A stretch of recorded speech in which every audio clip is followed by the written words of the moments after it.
ईएन grade क्या है, आज ये समझेंगे। ईएन ग्रेड को बहुत सारे लोग जो है इंजीनियरिंग ग्रेड भी बोलते हैं, यूरोपियन नॉर्म्स भी बोलते हैं, बट ईएन ग्रेड मटेरियल क्या होते हैं इनको समझना बहुत जरूरी। आज इस वीडियो में हम बात करेंगे ईएन ग्रेड स्टील के बारे में। क्या होता है ईएन ग्रेड, ईएन 8, ईएन 19, ईएन 24, ईएन 31, ईएन 36, ईएन 353 जैसे नामों के पीछे असली साइंस क्या है उसको समझेंगे। किस ग्रेड का स्टील कहां पर यूज होता है और कितनी हार्डनेस रहती है, किसकी स्ट्रेंथ ज्यादा है, किसकी टफनेस ज्यादा है और किसकी वियर रेजिस्टेंस सबसे बेस्ट है। इसके साथ में हम समझेंगे कि हर मटेरियल ग्रेड की लिमिटेशंस क्या है और मशीनिंग करते समय कौन से टूल यूज करने चाहिए ताकि हमें जो है फिनिशिंग बेटर मिल सके और जो पैरामीटर्स हम सीएनसी मशीनिंग में लगाते हैं वो किस तरीके से लगाने चाहिए। ये वीडियो थोड़ा लंबा और थ्योरी वाला होगा, लेकिन इसमें जो नॉलेज मैं आपको शेयर करने वाला हूं वो प्रैक्टिकल नॉलेज बेस्ड जो इंफॉर्मेशन है वो आपके पास आने वाली है। तो ईएन ग्रेड के बारे में आपकी जो अंडरस्टैंडिंग है इंडस्ट्री लेवल तक पहुंचने की वो आपको इसमें हेल्प करेगी। चलिए शुरू करते हैं। सबसे पहले हम बात करने वाले हैं कि भाई ईएन ग्रेड की बेसिक थ्योरी क्या है। ईएन ग्रेड का मतलब होता है यूरोपियन नॉर्म्स। पहले ब्रिटिश स्टैंडर्ड बीएस 970 में ईएन ग्रेड का यूज किया जाता था। इंडस्ट्री में आज भी लोग यही कहते हैं कि भाई ईएन 8 चाहिए, ईएन 19 चाहिए या ईएन 24 चाहिए, लेकिन ये नाम असल में ट्रेड नेम जैसे हैं। एक्चुअल स्पेसिफिकेशन नई जो सिस्टम है उसके अकॉर्डिंग आ चुके हैं, जैसे कि 080 M40, 709 M40, 817 M40। इस फॉर्म में जो है आपको ये नंबर मिल जाएंगे। लेकिन ईएन ग्रेड बेसिकली आपको ये बताता है कि ये स्टील किस फैमिली से बिलोंग करता है। कुछ मीडियम कार्बन स्टील हैं जैसे कि ईएन 8 और ईएन 9, कुछ अलॉय स्टील हैं जैसे कि ईएन 19 और ईएन 24, कुछ हाई कार्बन बियरिंग स्टील्स हैं जैसे कि ईएन 31 और कुछ केस हार्डनिंग स्टील है जैसे ईएन 36 और ईएन 353। ये सभी जो है मटेरियल्स स्पेशलाइज है अपने अपने वर्क के लिए, अपने अपने कंपोनेंट के बनाने के लिए। अब एक एक करके हर ग्रेड को डिटेल में समझने की कोशिश करेंगे। सबसे पहले देखो कि भाई इसकी केमिकल नेचर और थ्योरी क्या कह रही है। दूसरा है इसकी प्रॉपर्टी और इसका जो यूज है कहां पर होने। तीसरी सबसे इंपॉर्टेंट चीज क्या होती है कि भाई इसकी लिमिटेशंस क्या क्या है। चौथा, मशीनिंग के लिए कौन सा टूल यूज करना चाहिए। ये सब कुछ आज मैं इस वीडियो में क्लियर कर। सबसे पहले हम बात करते हैं ईएन 8 यानी कि C45 की, जिसको कि हम मीडियम कार्बन स्टील बोलते हैं। अब बात करते हैं ईएन 8 की, तो देखो ईएन 8 जो है एक मीडियम कार्बन स्टील है। इसमें लगभग 0.4% से लेकर 0.45% तक जो है कार्बन अवेलेबल होता है। कार्बन बढ़ने से स्टील की स्ट्रेंथ और हार्डनेस ये तो आपको मानना पड़ेगा, लेकिन डक्टिलिटी और वेल्डेबिलिटी वो कम हो जाती है। इसीलिए ईएन 8 का जो मेजर यूज है वो आपको कहां पे मिलेगा। शाफ्ट्स बनाने के लिए, एक्सेल्स बनाने के लिए, स्टड बोल्ट बनाने के लिए, मशीन पार्ट्स में जहां पर मीडियम स्ट्रेंथ चाहिए पर अलॉय स्टील की हाई कॉस्ट नहीं चाहिए। मतलब कि ये इकोनॉमिकल जो है मटेरियल ग्रेड है, इसका यूज आपको हर जगह मिल जाएगा जो मैंने आपको बताई। लेकिन अगर इसी स्टील को नॉर्मलाइज कंडीशन में आप इसकी स्ट्रेंथ को बढ़ा सकते हो। कैसे? लगभग जो है 550 से 650 मेगापास्कल तक जो है इसकी इंक्रीज कर सकते हो बाई हीट ट्रीटमेंट प्रोसेस। और दूसरा, हीट ट्रीटमेंट करके आप जो है हार्डनिंग और टेम्परिंग जैसे ऑपरेशंस को अप्लाई करके इसकी स्ट्रेंथ को 700 से 800 मेगापास्कल तक ले जाया जा सकता है। ईएन 8 का सबसे बड़ा फायदा ये है कि ये देखो सबसे सस्ता है, इजीली अवेलेबल है। मशीनिंग के पॉइंट ऑफ व्यू से ईएन 8 बहुत ही अच्छी मशीनेबिलिटी देता है। अगर कंडीशन नॉर्मलाइज्ड या टर्न्ड या फिर ग्राउंडिंग हो, मतलब कि ग्राइंडिंग का ऑपरेशन आपको करना है, तो इसको सिंपल एचएसएस और अनकोटेड कार्बाइड टूल से भी अच्छे से आप मशीन कर सकते हो। मतलब कि आप M2 यूज कर सकते हो, M35 यूज कर सकते हो, आप कार्बाइड यूज कर सकते हो। इस पे अच्छी परफॉर्मेंस के जो है ये टूल आपको रिजल्ट देते हैं। मतलब कि इसमें आंख बंद करके आप ले लो, कोई दिक्कत। ईएन 8 की लिमिटेशंस ये है कि ये हार्डनेबिलिटी जो है इसकी लिमिटेड होती है। अगर आप इसका बहुत मोटा सेक्शन लेते हो तो सरफेस जो है हार्ड हो जाए, लेकिन कोर जो है उतना स्ट्रॉन्ग और हार्ड नहीं रहेगा जितना कि अलॉय स्टील में हो। ये प्रॉब्लम इसके अंदर रहती है। करोजन रेजिस्टेंस भी जो है ना इसका लो होता है, क्योंकि इसमें ना क्रोमियम और निकल जो होते हैं ना वो आपके अलॉइंग एलिमेंट इसमें नहीं होते हैं, इसीलिए इसमें करोजन जल्दी लग जाता है। और हाई वियर एप्लीकेशंस जैसे कि हाई स्पीड बीयरिंग या फिर हाई इंपैक्ट डाई, उनके लिए ना ईएन 8 सूटेबल नहीं है, कभी भी आपको इसको यूज। ईएन 8 की अगर मैं मशीनिंग की बात करूं और इसमें टूल सिलेक्शन की बात करूं तो आप जो है ईएन 8 को सॉफ्ट या नॉर्मलाइज कंडीशन में इजीली मशीन कर सकते हो। आप पी ग्रेड जो है कार्बाइड इंसर्ट यूज कर सकते हो इसके ऊपर, बहुत ही अच्छी तरीके से जो है इसमें मशीनिंग की जा सकती है। और अगर आप जो है इसको टर्निंग कर रहे हो तो सीएनएमजी, डीएनएमजी, डब्ल्यूएनएमजी इंसर्ट्स जो है पी टाइप में ले सकते हो और सिंपल आप टाइटेनियम नाइट्राइड या टाइटेनियम एल्यूमिनियम नाइट्राइड कोटिंग वाले जो टूल है वो आपके लिए बहुत सफिशिएंट है। मिलिंग में भी जो है आप 4 फ्लूट कार्बाइड एंड मिल आप इसमें आसानी से यूज कर सकते हो। टाइटेनियम एल्यूमिनियम नाइट्राइड कोटिंग की जो है आप टूल यूज करेंगे तो आपको उसकी बेटर लाइफ मिल जाती है। और आपको अगर रफिंग करनी है तो पॉजिटिव रेक इंसर्ट वाला फेस मिल कटर जो है आपको यूज, ताकि कटिंग जो है लाइट फील हो और सिंपल लोड कम रहे। ड्रिलिंग के लिए आप HSS की जो है ड्रिल यूज कर सकते हो, M2 यूज कर सकते हो, M35 यूज कर सकते हो। लेकिन अगर आपको प्रोडक्शन में काम करना है तो आप इसके ऊपर कार्बाइड ड्रिल यूज करो, वो आपको अच्छी परफॉर्मेंस देंगे। ठीक है, नॉर्मल कार्बाइड आप ले सकते हो, कोई दिक्कत। इसके ऊपर ना आपको कूलेंट के साथ कटिंग करनी है। इसमें जो है ना आप लाइट ऑयल या फिर जो है कूलेंट यूज करोगे तो आपको टूल की लाइफ बेटर मिलेगी। और अगर आप EN8 को हीट ट्रीटेड कंडीशन में मशीनिंग कर रहे हो तो जहां पे हार्डनेस क्या हो जाती है, हार्डनेस बढ़ जाती है। उसमें 28 से 32 HRC तो आपको मिनिमम पे मिलती है। लेकिन अगर आप इसको हार्डन कर देते हो और इसकी HRC जो है आपने 50 HRC तक ले गए तो फिर आपको जो है इसके ऊपर मशीनिंग में प्रॉब्लम है, उसमें फिर ये कार्बाइड टूल यूज नहीं होंगे। फिर आपको माइक्रोग्रेन कार्बाइड यूज करना। हार्डन कंडीशन में 35 HRC से ऊपर अगर चली जाए ना तो आपको डेप्थ ऑफ कट लो रखना पड़ता है। हाई स्पीड मशीनिंग जो है स्ट्रेटजी आपको अपनानी। हाई स्पीड में आपको करना क्या होता है, आपको RPM हाई रखने होते हैं, डेप्थ ऑफ कट लो, वो स्ट्रेटजी आप इसमें यूज। तो ये तो हो गई बात कि भाई EN8 क्या कर सकते। अब बात करते हैं EN9 की। EN9 जो है एक हाई कार्बन स्टील, इसमें लगभग जो है 0.5 से लेकर 0.6% तक जो है कार्बन बढ़ाने का मतलब ये है कि भाई इसके अंदर जो है स्ट्रेंथ और हार्डनेस EN8 से काफी ज्यादा हो, लेकिन डक्टिलिटी और वेल्डेबिलिटी ये प्रॉपर्टीज जो है इसकी कम हो जाती है EN8 के कंपैरिजन में। ये नहीं है कि हो नहीं सकती, हो सकती। EN8 का यूज कहां पर होता है, स्प्रिंग्स को बनाने है, वियर प्लेट्स को बनाने में होता है, लीवर को बनाने में होता है, रेलवे पार्ट्स में भी होता है, और वो कंपोनेंट जहां पर मीडियम से हाई हार्डनेस चाहिए होती है। लेकिन अलॉय स्टील की जरूरत नहीं है। हीट ट्रीटमेंट के बाद EN9 की जो हार्डनेस होती है लगभग 45 से 50 HRC तक जा सकती है अगर सही प्रोसेस आप करते हो। और EN9 के जो फायदे हैं उसमें सबसे बड़ी चीज ये है कि भाई EN9 जो है वियर रेजिस्टेंस होती है EN8 के कंपैरिजन, क्योंकि कार्बन परसेंटेज जो है इसके अंदर ज्यादा होता है। और मैंने आपको पहले भी बताया स्ट्रेंथ जो है ना कार्बन से, लोड बियरिंग कैपेसिटी इसकी बढ़ जाती है और इंपैक्ट रेजिस्टेंस भी बैड कंडीशन तक जो है एक्सेप्टेबल रहता है। और देखो सिर्फ तारीफ ही नहीं करनी होती है, EN9 की जो है ना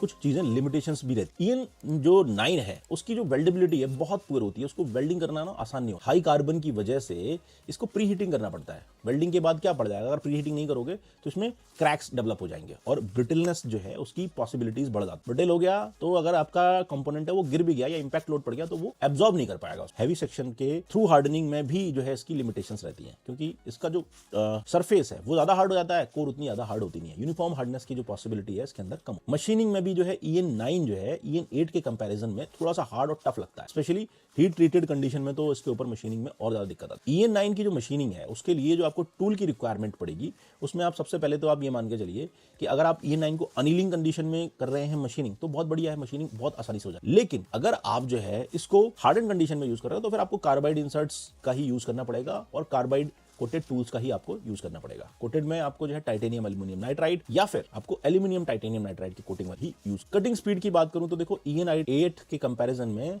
इसमें कटिंग स्पीड कम रखनी, ठीक है, क्योंकि मटेरियल जो है हार्ड होता है। मिलिंग में 4 फ्लूट या 5 फ्लूट कार्बाइड एंड मिल आप इसके लिए यूज कर सकते हो कॉर्नर रेडियस के साथ, यानी कि जो बुल नोज रेडियस टूल होता है वो यूज करना चाहिए। टाइटेनियम एल्यूमिनियम नाइट्राइड कोटिंग के साथ जो है इसका ये बहुत अच्छा कॉम्बिनेशन देता है। अगर आप EN9 को हार्डन कंडीशन में मशीनिंग कर रहे हो तो 50 HRC तक जो है ये पहुंच जाता है। तो फिर आपको हाई स्पीड फिनिशिंग के लिए माइक्रो ग्रेन कार्बाइड टूल्स, ध्यान रखना ये कार्बाइड का ही एक एडवांस वर्जन होता है, या फिर आप CBN ग्रेड की इंसर्ट यूज कर सकते हो। डेप्थ ऑफ कट आपको लो रख, ठीक है, स्टेप ओवर आपको कम रखना होगा और कूलेंट कंट्रोल्ड जो है आपको यूज करना पड़ेगा, क्योंकि इसमें थर्मल शॉक से जो है वो टूट सकता है। थर्मल शॉक जो होता है वो हीट को एब्जॉर्ब ना करवाने की वजह से जो है वो क्रैक पड़ जाते हैं, ठीक है। हाई स्पीड टूल जो है यहाँ पर नहीं काम करेंगे। आप जो है HSS के जो टूल आप यूज करना चाहो तो उसमें यूज नहीं कर पाओगे, ठीक है। EN8 को जो है आप कार्बाइड से ही कटिंग करें तो बढ़िया आपको रिजल्ट्स मिलेंगे। जैसे इसमें आप सिर्फ ड्रिल कर सकते हो और टैपिंग कर सकते हो। ये तो बात हो गई कि भाई EN9। अब थोड़ा सा और लेवल पे चलते हैं। इसमें आता है आपका EN19, इसको AISI 4140 टाइप भी कहते हैं, क्रोमियम मॉलिब्डेनम अलॉय स्टील। समझ गए, ये सबसे पॉपुलर जो है ग्रेड में आता है। EN19 एक क्रोमियम मॉलिब्डेनम अलॉय स्टील है, इसमें कार्बन लगभग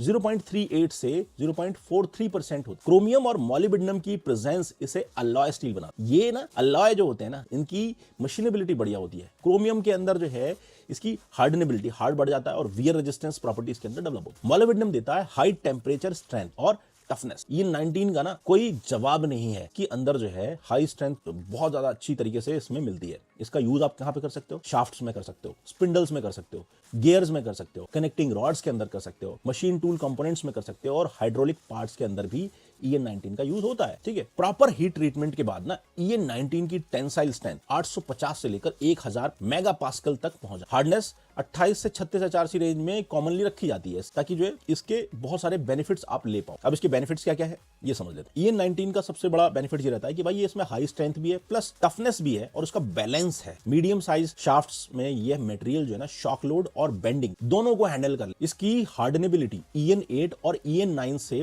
बहुत ज्यादा हो, मतलब कि थिक सेक्शन तक यूनिफॉर्म प्रॉपर्टीज पॉसिबल है अगर सही क्विंचिंग के साथ इसको किया जाए। Gear, crankshaft, spindle, tool holder में EN19 जो है बहुत ही अच्छा स्टैंडर्ड चॉइस है, लेकिन बहुत सारी लिमिटेशंस भी है। उनमें से कुछ लिमिटेशंस मैं आपको यहां पर ये बताता हूं कि EN19 जो है ना प्लेन कार्बन स्टील से ज्यादा महंगा है यही है किसकी, और करोजन रेजिस्टेंस भी इसमें जो है ज्यादा नहीं मिलता आपको, लिमिटेड है क्योंकि इसमें क्रोमियम है लेकिन स्टेनलेस कैटेगरी के लेवल तक नहीं पहुंच पाते। मतलब कि स्टेनलेस जो होती है उसमें जंग नहीं लगता, तो उस कैटेगरी में ये नहीं पहुंच पा रहा है। बस मशीनिंग बिहेवियर EN8 से थोड़ी सी टफ, स्पेशली जब आप मटेरियल EN19 क्विंच एंड टेम्पर वाला जो यूज करते हो ना, उसमें क्या होता है 30 से 35 HRC कंडीशन में आपको मटेरियल मिलता है। तो यहां पर जो है अगर आपका हीट ट्रीटमेंट गलत हो जाए तो कोर क्या होता है वो ब्रिटल हो जाता है और सरफेस में क्या होता है ग्राइंडिंग क्रैक्स आ जाते हैं। अगर आप जो है मशीनिंग की बात करोगे तो अगर नॉर्मलाइज कंडीशन में है यानी कि 22 से 24 HRC की रेंज में यानी सॉफ्ट कंडीशन में है तो आप कोटेड कार्बाइड इंसर्ट आप आसानी से इसमें यूज कर सकते। पी ग्रेड वाले titanium aluminium nitride, aluminium titanium nitride coating, CNMG use कर लो, DNMG, TNMG, VNMG सब कुछ यूज कर सकते हो। बट पैरामीटर्स में थोड़ा सा आपको चेंजेस करने पड़ेंगे कि EN8 के कंपैरिजन में आपको इसके जो पैरामीटर्स हैं उनको कम रखना पड़ेगा क्योंकि ये अलॉय स्टील है। मिलिंग में हाई परफॉर्मेंस कार्बाइड एनविल ही आपको यूज करनी है, 4 या 5 फ्लूट उसमें आपको ये परफॉर्मेंस मिलेगी। टाइटेनियम एल्यूमिनियम नाइट्राइड कोटिंग के साथ बेस्ट परफॉर्म करता है। स्लॉटिंग और पॉकेटिंग में ना कॉर्नर रेडियस वाली एनविल यूज करने से एज चिपिंग जो है कम होती है। अगर आप EN19 कोर 30 से 35 HRC तक हार्ड की हुई मटेरियल जो है उस पे अगर आप जो है मशीनिंग कर रहे हो तो फिनिशिंग के लिए आपको high performance nano grade carbide tools use करने पड़े और डेप्थ ऑफ कट जो है वो लो रखना पड़ेगा। फीड आप जो है इसमें थोड़ी सी कम करके रखेंगे as compared to plain carbon. 32 HRC तक की हार्डनेस में good quality carbide tool plus coolant काफी अच्छे रिजल्ट देते हैं। कूलेंट भी आपको ऐसा नहीं है कि कोई भी यूज कर लिया, आपको एक प्रॉपर जो है कूलेंट का स्पेसिफिकेशन देंगे उसको ही यूज करना। हार्ड टर्निंग या ग्राइंडिंग की जरूरत तब पड़ती है जब हार्डनेस 40 HRC के आसपास हो। ड्रिलिंग के लिए titanium aluminium nitride coated carbide drill ही यूज करो और HSS या कोबाल्ट ड्रिल जो है विदाउट कूलेंट आप मत यूज करना। HSS अगर आप यूज कर रहे हो तो कूलेंट के साथ में ही यूज करना विद कोबाल्ट कैटेगरी, ठीक है, M2 या फिर T2, ठीक है, ये ग्रे जो है आप यूज कर सकते। जॉब शॉप लेवल में आप अगर काम कर रहे हो, हाई प्रोडक्शन में काम कर रहे हो तो फिर सिर्फ कार्बाइड ही रिकमेंड की जाती है। HSS वहां पे काम, टूल रूम जॉब्स में आप HSS यूज कर सकते हैं। तो ये तो बात हो गई कि भाई EN19। अब हम बात करने वाले हैं EN24। इसको AISI 4340 बोलते हैं, ठीक है, nickel chromium molybdenum alloy steel. ये भी एक बहुत ही ज्यादा पॉपुलर स्टील ग्रेड है।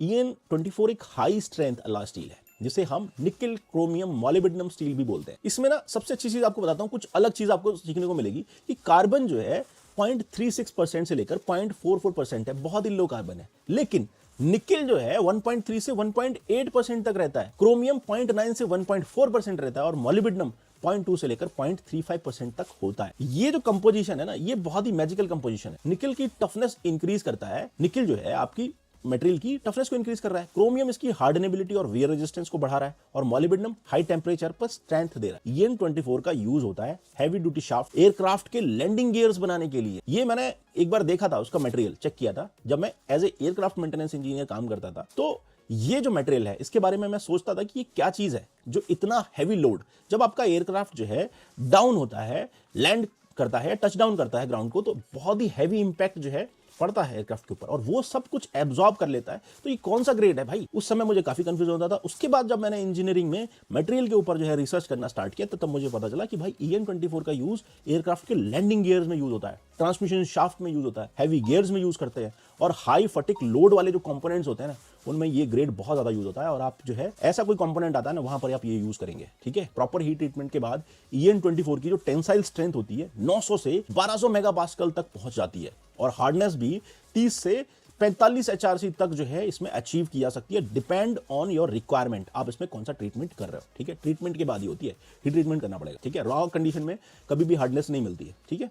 अब जब आप यहां तक आ ही चुके हो तो भाई इसके फायदे बता देता हूं कि देखो इसके अंदर ना एक्सेप्शनल स्ट्रेंथ होती है, बहुत हाई टफनेस होती है, हाई फटीग लोड एप्लीकेशंस को ये हैंडल कर सकता है। 24 जो है बहुत ही ट्रस्टेड मटेरियल है, ये नॉर्मल ग्रेड का मटेरियल नहीं है। यहाँ पर जो EN19 है वो फेल होने के चांसेस रहते हैं, लेकिन EN24 जो है वहां पर अपना रिजल्ट देता है। इंपैक्ट रेजिस्टेंस बहुत ही बढ़िया है और टेम्परिंग सही टेम्परेचर पे किया गया तो जो है ये बहुत ही बढ़िया कंट्रोल कंडीशन में आपको टेम्परिंग करनी पड़ेगी, तभी आपको ये रिजल्ट मिलेगा। EN24 की भी कुछ लिमिटेशंस हैं, वो समझना जरूरी है। देखो, इसकी कॉस्टिंग तो ऑब्वियसली बहुत हाई होती है। निकिल जो है महंगा जो है मेटल है, ठीक है, उसको EN24 EN19 में जो है इसको यूज होता है, इसलिए जो है इसको एक्सपेंसिव बना देता है। हीट ट्रीटमेंट कंट्रोल बहुत क्रिटिकल है और अगर क्विंचिंग और टेम्परिंग रॉन्ग हो जाए, मतलब कि गलत कर दी, तो मटेरियल ब्रिटल हो सकता है और इम्ब्रिटलमेंट की जो प्रॉब्लम होती है ना, उससे क्रैक डेवलप हो जाता है। ठीक है, कोरोजन रेजिस्टेंस फिर भी लिमिटेड ही रहता है, ज्यादा नहीं है। स्टेनलेस स्टील से कंपेयर करोगे ना तो इसका कोरोजन रेजिस्टेंस, लेकिन नॉर्मल स्टील से करोगे तो उससे बेटर होता है। ठीक है, मशीनिंग के लिए भी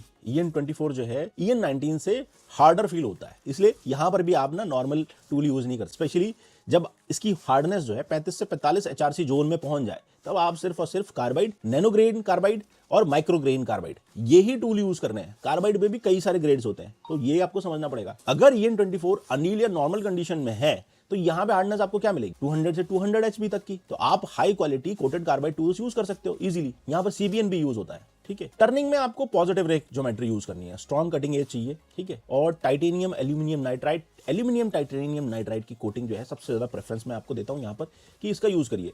रफिंग में आप कोई भी इंसर्ट यूज कर लो, चाहे आप SNMG यूज कर लो, CNMG यूज कर लो, RNMG यूज कर लो। ठीक है, फिनिशिंग में आप क्या यूज करोगे, DNMG VNMG यूज करोगे, तो ये टर्निंग में भी आपको जो है अच्छी परफॉर्मेंस देंगे, सरफेस फिनिश आपको बेटर मिलेगी। आप प्रोफाइल यूज कर रहे हो, आप जो है मिलिंग कर रहे हो, मिलिंग में देखो सॉलिड कार्बाइड एनविल तो यूज करनी है विद कॉर्नर रेडियस, बुल का यूज ज्यादा होता है। ठीक है, क्योंकि जो फ्लैट एनविल है, शार्प एज है, वो क्या ब्रेक कर जाता है, तो इसलिए 4 से 5 फ्लूट की आपको एनविल यूज करनी है। और कोटिंग मैंने आपको बताई, aluminium titanium nitride, titanium aluminium nitride, ये सबसे best. High speed finishing cuts के लिए आप जो है स्मॉल स्टेप ओवर दे सकते हो। ठीक है, आपको स्टेप ओवर जो है कम से कम रखना है। कूलेंट और एयर ब्लास्ट के साथ काम करना चाहिए। अगर आप EN24 हीट ट्रीटेड होकर 35 से 45 HRC तक पहुंच चुका है तो फिनिशिंग ऑपरेशन जो है थोड़ा सा ट्रिकी हो जाता है। इसके लिए ना फिर आपको CBN में जाना पड़ता है, या फिर आप जो है माइक्रोग्रेन कार्बाइड यूज करिए। देखो, अगर मशीनिंग की बात करूं तो देखो ग्राइंडिंग भी इसमें जो है एक अच्छा रिजल्ट देता है। ग्राइंडिंग जो है इसमें डायमेंशन कंट्रोल के लिए बहुत बढ़िया देती है। सरफेस फिनिश आपको सिलेंड्रिकल ग्राइंडिंग से या फिर सरफेस ग्राइंडिंग से मिल जाती है। अब यहां तक तो हम आ चुके हैं, तो अब नेक्स्ट पार्ट है आपका EN31। EN31 को बोलते हैं भाई high carbon high chromium bearing steel. ये EN31 की सबसे स्पेशल चीज ये है कि भाई ये बेयरिंग में बहुत ज्यादा यूज होती है। और बेयरिंग में क्यों यूज करते हैं इसका भी एक रीजन समझ लो। EN31 एक high carbon high chromium steel है। इसमें कार्बन की जो परसेंटेज होती है ना 0.95 से लेकर 1.1% तक होती है, और क्रोमियम कितना होता है 1.3 से लेकर 1.6% तक मिलती है। हाई कार्बन और क्रोमियम कॉम्बिनेशन इसको बियरिंग स्टील जैसे बिहेवियर देता है। बियरिंग में क्या चाहिए, लोड कैरिंग कैपेसिटी, ट्रांसफर जो है इजीली होता है, हाई वियर रेजिस्टेंस होना चाहिए। हीट ट्रीटमेंट के बाद EN31 की हार्डनेस 58 से लेकर 64 HRC तक चली जाती है। ये चीज नोट कर लेना आप, यहाँ पर बहुत इंपॉर्टेंट चीज है। नोट्स बना रहे हो तो ये ना याद रखना, इसका मेन यूज कहां पे होगा, बियरिंग रेस बनाने में, बियरिंग बॉल्स बनाने में, रोलर्स बनाने में, गेजेस बनाने में, पंच बनाने में, डाई बनाने में, और ऐसे पार्ट्स में जहां पर हाई वियर रेजिस्टेंस और हाई हार्डनेस दोनों चाहिए। ये जो स्टील के फायदे मैं आपको बताने जा रहा हूं ना, ये आपको लाइफ लॉन्ग याद रहेंगे। अगर आप जो है सही जगह पे यूज कर लेते हो तो आपको इसका बहुत बड़ा बेनिफिट मिलेगा। मेरी लाइफ में ना EN31 ने बहुत बड़ा चेंजेस लाया था जब मैंने एक प्रोजेक्ट पे काम किया। EN31 की सबसे बड़ी स्ट्रेंथ है इसकी हार्डनेस और वियर रेजिस्टेंस, और हाई कांटेक्ट स्ट्रेस कंडीशन में ये मटेरियल एक्सीलेंट लाइफ देता है। रोलिंग कांटेक्ट, स्लाइडिंग कांटेक्ट और रिपीटेड कांटेक्ट स्ट्रेस एप्लीकेशंस में EN31 बहुत बड़ा रोल निभाता है। एक प्रोजेक्ट में एक बहुत बड़ी कंपनी के प्लांट हेड फंस गए थे और वहां पर जो है उनको ये कंपोनेंट बना के लगाना था, तो उनको मटेरियल सिलेक्शन में दिक्कत आ रही थी। तो वहां पर जो है मैंने इसका एक सब्स्टिट्यूट दिया था, और उस समय ना ही यूट्यूब था ना ही ऐसे कॉपीज थी जहां पर कि ये डेटा मिल पाए, और वहां पर सिर्फ नॉलेज काम आई और इसकी वजह से मुझे काफी बड़ी ग्रोथ मिली थी। तो ये चीज याद रखना, ये नॉलेज ना कभी भी आपके लिए वेस्ट नहीं जाएगी। ये नॉलेज जो ना आपको कब किस पॉइंट से जीरो से हीरो बना देगी ना, इसका आपको फायदा तब मिलेगा। तो ये जो चीजें मैं आपको बता रहा हूं ना, ये आपको कोई भी किसी भी यूट्यूब चैनल पे नहीं मिलेगी, ना ही किसी ट्रेनिंग सेंटर में मिलेगी। रीजन बता रहा हूं क्योंकि जो ज्यादातर ट्रेनिंग इंस्टीट्यूट्स है वहां पे हो क्या रहा है, जो वहां से पढ़ने वाला स्टूडेंट है 3 महीने ट्रेनिंग कोर्स लिया वही चीज पढ़ा। इंडस्ट्री में काम नहीं। इंडस्ट्री में जब आप काम करोगे ना तो आपको रियल नॉलेज मिलेगी, और इंडस्ट्री में ही सबसे ज्यादा सीखते हैं लोग। तो ये देखिए, तो ये सब चीजें जो है ना आप बुक पढ़ के नहीं सीख सकते। आप जब काम करोगे ना और जब अप्लाई करोगे, को कंपेयर करोगे, तब समझ में आएगा। EN31 की जो है ना फायदे तो मैंने बता दिए, लेकिन लिमिटेशंस भी बताता हूं। हाई हार्डनेस के कारण जो है ब्रिटल हो सकता है, और टेम्परिंग अगर आपने सही से नहीं की तो इसमें जो है क्रैक पड़ सकते हैं। ठीक है, वेल्डेबिलिटी जो है प्रैक्टिकली बहुत ही पुअर है, वेल्डिंग जल्दी नहीं होगी, वेल्डिंग से क्रैक और फटीग बहुत कॉमन है। अगर इसका यूज क्या कर सकते हो, अगर आपकी बेरिंग को जो है रिप्लेसमेंट करना है, बेरिंग नहीं टूट रही है, तो आप जो है इसको हीट कर दो और पानी डाल दो, बेरिंग पट से टूट के बाहर निकलेगी। ये यूज करना लॉजिक बहुत बढ़िया है। अगर बेरिंग को निकालना है, आप खींच के नहीं निकाल सकते बेरिंग को, एक बार लग गई बेरिंग तो उसको तोड़ना पड़ सकता है। कई बार ऐसी शाफ्ट पे फंस जाती है, वो वेल्ड हो जाती है। उस कंडीशन में आपको हीट करना है और उसके ऊपर पानी फेंक देना है, क्रैक होके बेरिंग टूट जाएगी। और ये जो प्रैक्टिकल चीजें हैं, ये सब हमने इंडस्ट्री में यूज की है और खुद से जो है ये काम करके देखा है, तब हमें ये पता चला है। ठीक है, और बहुत सारी चीजें जो ना एक समय के बाद आपको पता चलती है, जब आप उसको प्रैक्टिकली यूज कर सकते हैं। अब देखो मशीनिंग की बात करूं तो देखो मशीनिंग हार्ड एंड कंडीशन में ना बहुत डिफिकल्ट होती है और नॉर्मल कार्बाइड टूल्स जो है इसके ऊपर नहीं चल पाते हैं, इसमें जल्दी वियर आउट होता है। तो ये भी एक कंडीशन होती है। ये दिखने में EN8 जैसे ही लगेगा, लेकिन जब आप मशीनिंग करोगे तो आपके टूल टूटने लग जाएंगे। तो EN31 की जो मशीनिंग है, इसके टूल सिलेक्शन है, यहां पर जो है आपको यूज क्या करना है, EN31 को आप सॉफ्ट अनिलिंग कंडीशन में मशीनिंग कर सकते हो। तो पहले आप इसके अनिलिंग करवा के इसके ऊपर मशीनिंग कर लो, या फिर अगर आपको हार्ड कंडीशन में करना है तब फिर आपको जो है कार्बाइड, सिरामिक्स या फिर नैनोग्रेन या माइक्रोग्रेन कार्बाइड टूल्स का ही यूज करना है। अब ये टूल्स आपको मंगवाने पड़ेंगे, तभी ये काम करेंगे। तो आपको अच्छी क्वालिटी के कार्बाइड HSS जो टूल होते हैं वो यूज नहीं करने, माइक्रोग्रेन यूज करना है। ठीक है, लेकिन प्रैक्टिकली इंडस्ट्री में EN31 को हार्ड एंड कंडीशन में मशीन करना पड़ता है, जरूरी पड़ती है, क्योंकि उसके ऊपर जो है एक्यूरेसी मिलेगी। बेयरिंग में ना हार्ड एंड कंडीशन में चलता है, तो जब हार्डनेस आपकी 58 से 62 HRC तक पहुंच जाती है, तो मशीनिंग स्ट्रिक्टली लिमिटेड होती है और light depth of cut finishing operation तक जो है आपको ये जो कार्बाइड इंसर्ट्स हैं वो नहीं चले। उसके लिए आपको CBN इंसर्ट यूज करनी पड़ेगी।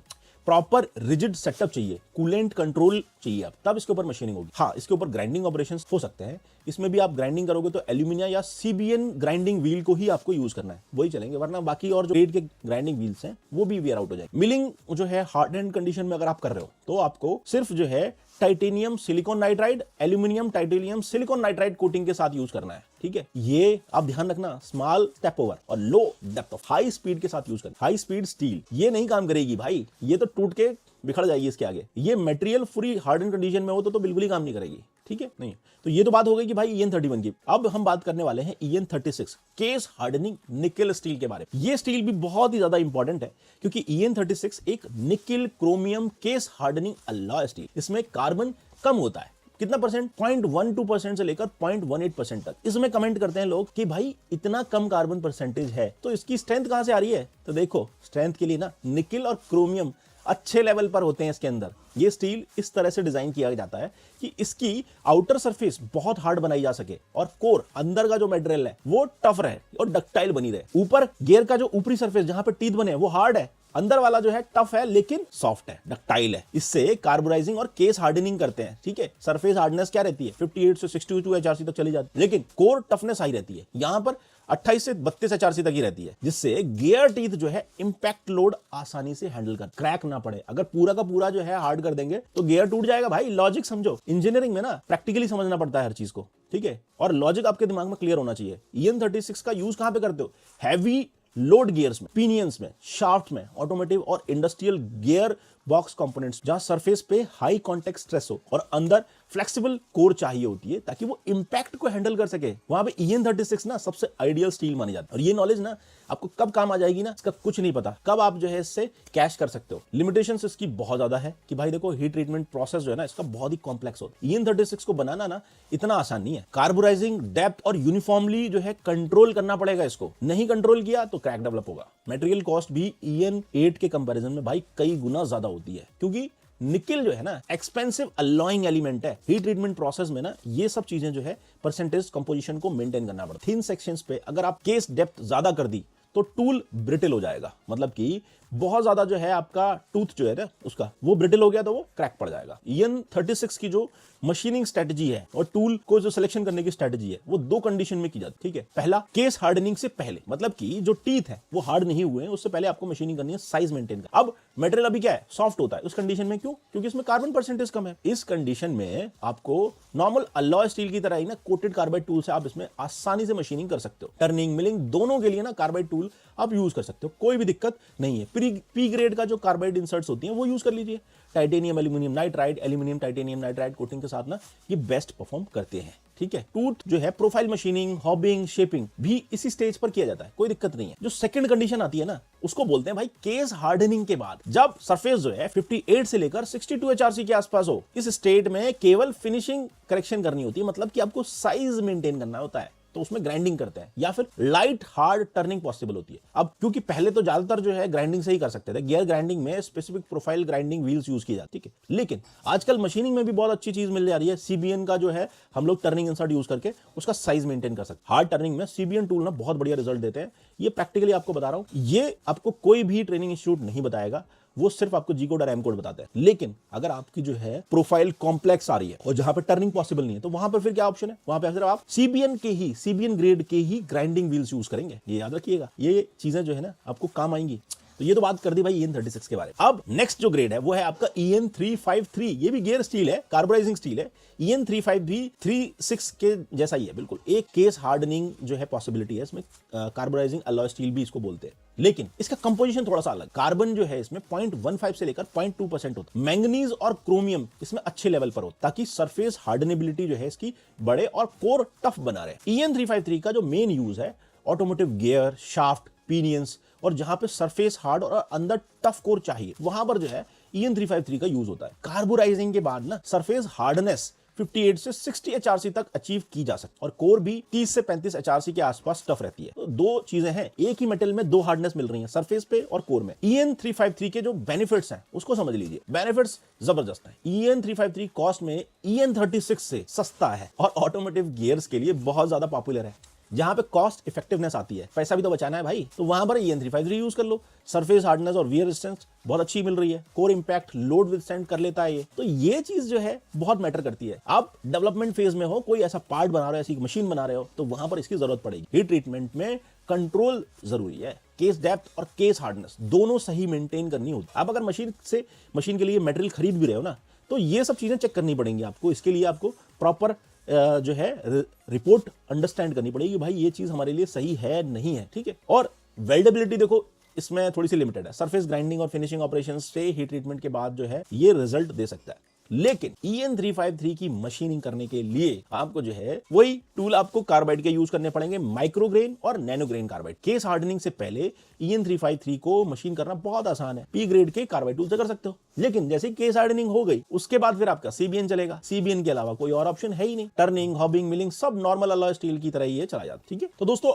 यहां तक अगर आप आ चुके हैं तो देखो इस पार्ट में ना मैंने आपको काफी सारी इंफॉर्मेशन दे दी है EN ग्रेड के जो पॉपुलर ग्रेड्स है।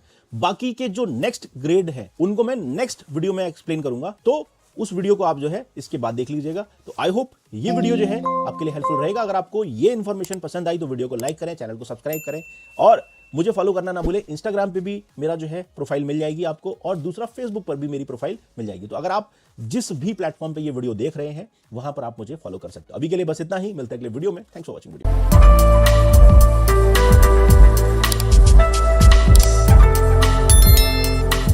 डाई मोल्ड इंडस्ट्री में काम कर रहे हो और अगर आप फॉर्जिंग के लिए P20 यूज कर रहे हो और प्लास्टिक मोल्ड के लिए H13 स्टील यूज कर रहे हो, तो आप अपना पैसा, टाइम और प्रोडक्शन सब कुछ वेस्ट कर रहे हो, क्योंकि H13 और P20 का काम ना बिल्कुल ही डिफरेंट है, ठीक है। और इनकी जो परफॉर्मेंस है वो भी आपको मटेरियल के हिसाब से मिलेगी। नमस्कार दोस्तों, मेरा नाम है विपिन यादव और आप देख रहे हो सिग्मा यूथ इंजीनियर्स अकेडमी।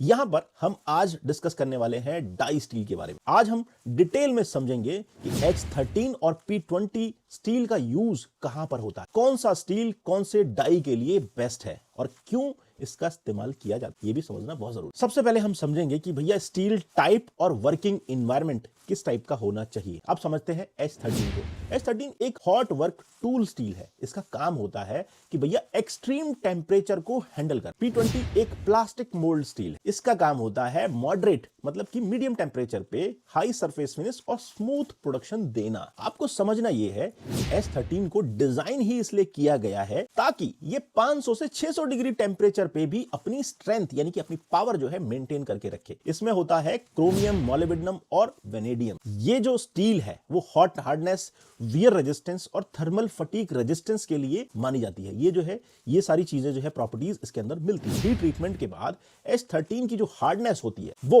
48 से लेकर 52 HRC तक जाती है। और समझ लीजिए कि भैया H13 का जो behaviour high temperature plus high load plus repeated heating और कूलिंग की जो प्रॉब्लम है इसमें भी ये क्रैक नहीं करेगा। सबसे अच्छी चीज इसकी यही है, इसीलिए H13 का यूज होता है हॉट फॉर्जिंग डाइस के अंदर, डाई कास्टिंग डाइस के अंदर, एक्सट्रूशन डाइस के अंदर होता है और हॉट शीयर ब्लेड्स में भी जो है इसका यूज होता है। समझ गए? देखो H13 बहुत ही इंपॉर्टेंट स्टील है, लेकिन P20 को आप इग्नोर नहीं कर सकते, इसका यूज सही जगह पे आपको पता हो। P20 ना एक प्री हार्डेंड स्टील है, मतलब कि पहले से हार्ड करके आता है। जो नॉर्मली आपको 28 से 34 HRC तक की जो हार्डनेस है वो आपको डायरेक्ट जो है सप्लायर एंड से मिल जाती है, और इसी का ये फायदा होता है कि आपको हार्डनिंग के बाद डिस्टॉर्शन की टेंशन नहीं होती और मशीनिंग जो है आपको बहुत इजी मिल जाती है, क्योंकि P20 पे मशीनिंग करना बहुत आसान होता है। P20 में क्या होता है, निकेल होता है जो स्टील को टफनेस और यूनिफॉर्म हार्डनेस देता है। सबसे पहले ना आपको ये समझना पड़ेगा कि भाई P20 का बिहेवियर क्या है। ये क्या करता है, मॉडरेट टेम्परेचर मतलब मीडियम रेंज के टेम्परेचर पे और हाई सरफेस फिनिश जॉब में और लॉन्ग प्रोडक्शन रन में ना सबसे बढ़िया रिजल्ट देता है। ठीक है, इसीलिए P20 का यूज होता है आपका इंजेक्शन मोल्ड्स में, ब्लो मोल्ड्स में और डाई कास्टिंग मोल्ड बेसिस में। दूसरा आपका जो प्लास्टिक बॉटल्स की जो मोल्ड्स होते हैं वहां पर भी P20 यूज होता है, क्योंकि P से प्लास्टिक होता है, तो ये याद कर लेना, बहुत ही इंपॉर्टेंट चीज है। ठीक है, H से हार्डनेस प्लस हॉटनेस दोनों चीजें मिलती हैं, तो ये इस तरीके से याद कर सकते हो कि भैया ये कहां यूज होगा। H13 हाई टेम्परेचर स्टील है, P20 moderate temperature plastic mould steel है। ठीक है, H13 की हार्डनेस ज्यादा होती है, P20 की मशीनेबिलिटी आपको बेटर मिलेगी। H13 में थर्मल क्रैकिंग जो है होती ही नहीं है, मतलब कि बहुत ज्यादा रेजिस्ट करता है, और P20 क्या है, एक्सीलेंट पॉलिशिंग जो है आपको फिनिशिंग बेटर मिलती है, इसीलिए जो है ये प्लास्टिक मोल्ड्स में यूज होती है। अगर डाई फॉर्जिंग, हॉट एक्सट्रूशन या डाई कास्टिंग का काम है आपके पास, तो आप H13 मटेरियल की जो है मंगाइए और उसकी जो है डाई। ठीक है, अगर आप प्लास्टिक मोल्डिंग का काम कर रहे हो तो P20 यूज करो। सिंपल से आपको समझना पड़ेगा कि भैया high hardness, high temperature H13, high surface finish, productivity better चाहिए और प्लास्टिक मोल्ड पे काम करना, P20 यूज करो। सिंपल सा लॉजिक है। और H13 और P20 का जो डिफरेंस है वो सिर्फ स्टील का नहीं है, ये प्रोसेस इंजीनियरिंग का डिसीजन है। ठीक है, राइट मटेरियल मतलब कि आपकी long die life plus low maintenance और हाई प्रॉफिट आपको मिले। और देखो हॉट हार्डनेस पे काम कर रहा है ना, कभी पानी मत छिड़कना डाई के ऊपर, वरना क्रैक आ जाए। एक जो है फाइनल टिप आपको देके जा रहा हूं, कभी भी पानी छिड़क के जो है ठंडा नहीं करना डाई, तो उसमें क्रैकिंग की प्रॉब्लम आएगी। तो डाई की जो लाइफ है ना, आप अगर सोच रहे हो कि 1 लाख स्टॉक्स तक जाएगी, तो वो मुश्किल से 100-200 स्टॉक्स में ही जो है क्रैक पड़ जाए, ये याद रख। बाकी देखो ऐसी इन्फॉर्मेटिव वीडियोस के लिए आप मुझे फॉलो कर सकते हो। मेरा नाम है विपिन यादव और आप देख रहे हो सिग्मा यूथ इंजीनियर्स अकेडमी। तो अभी के लिए बस इतना ही, मिलते हैं अगले वीडियो में।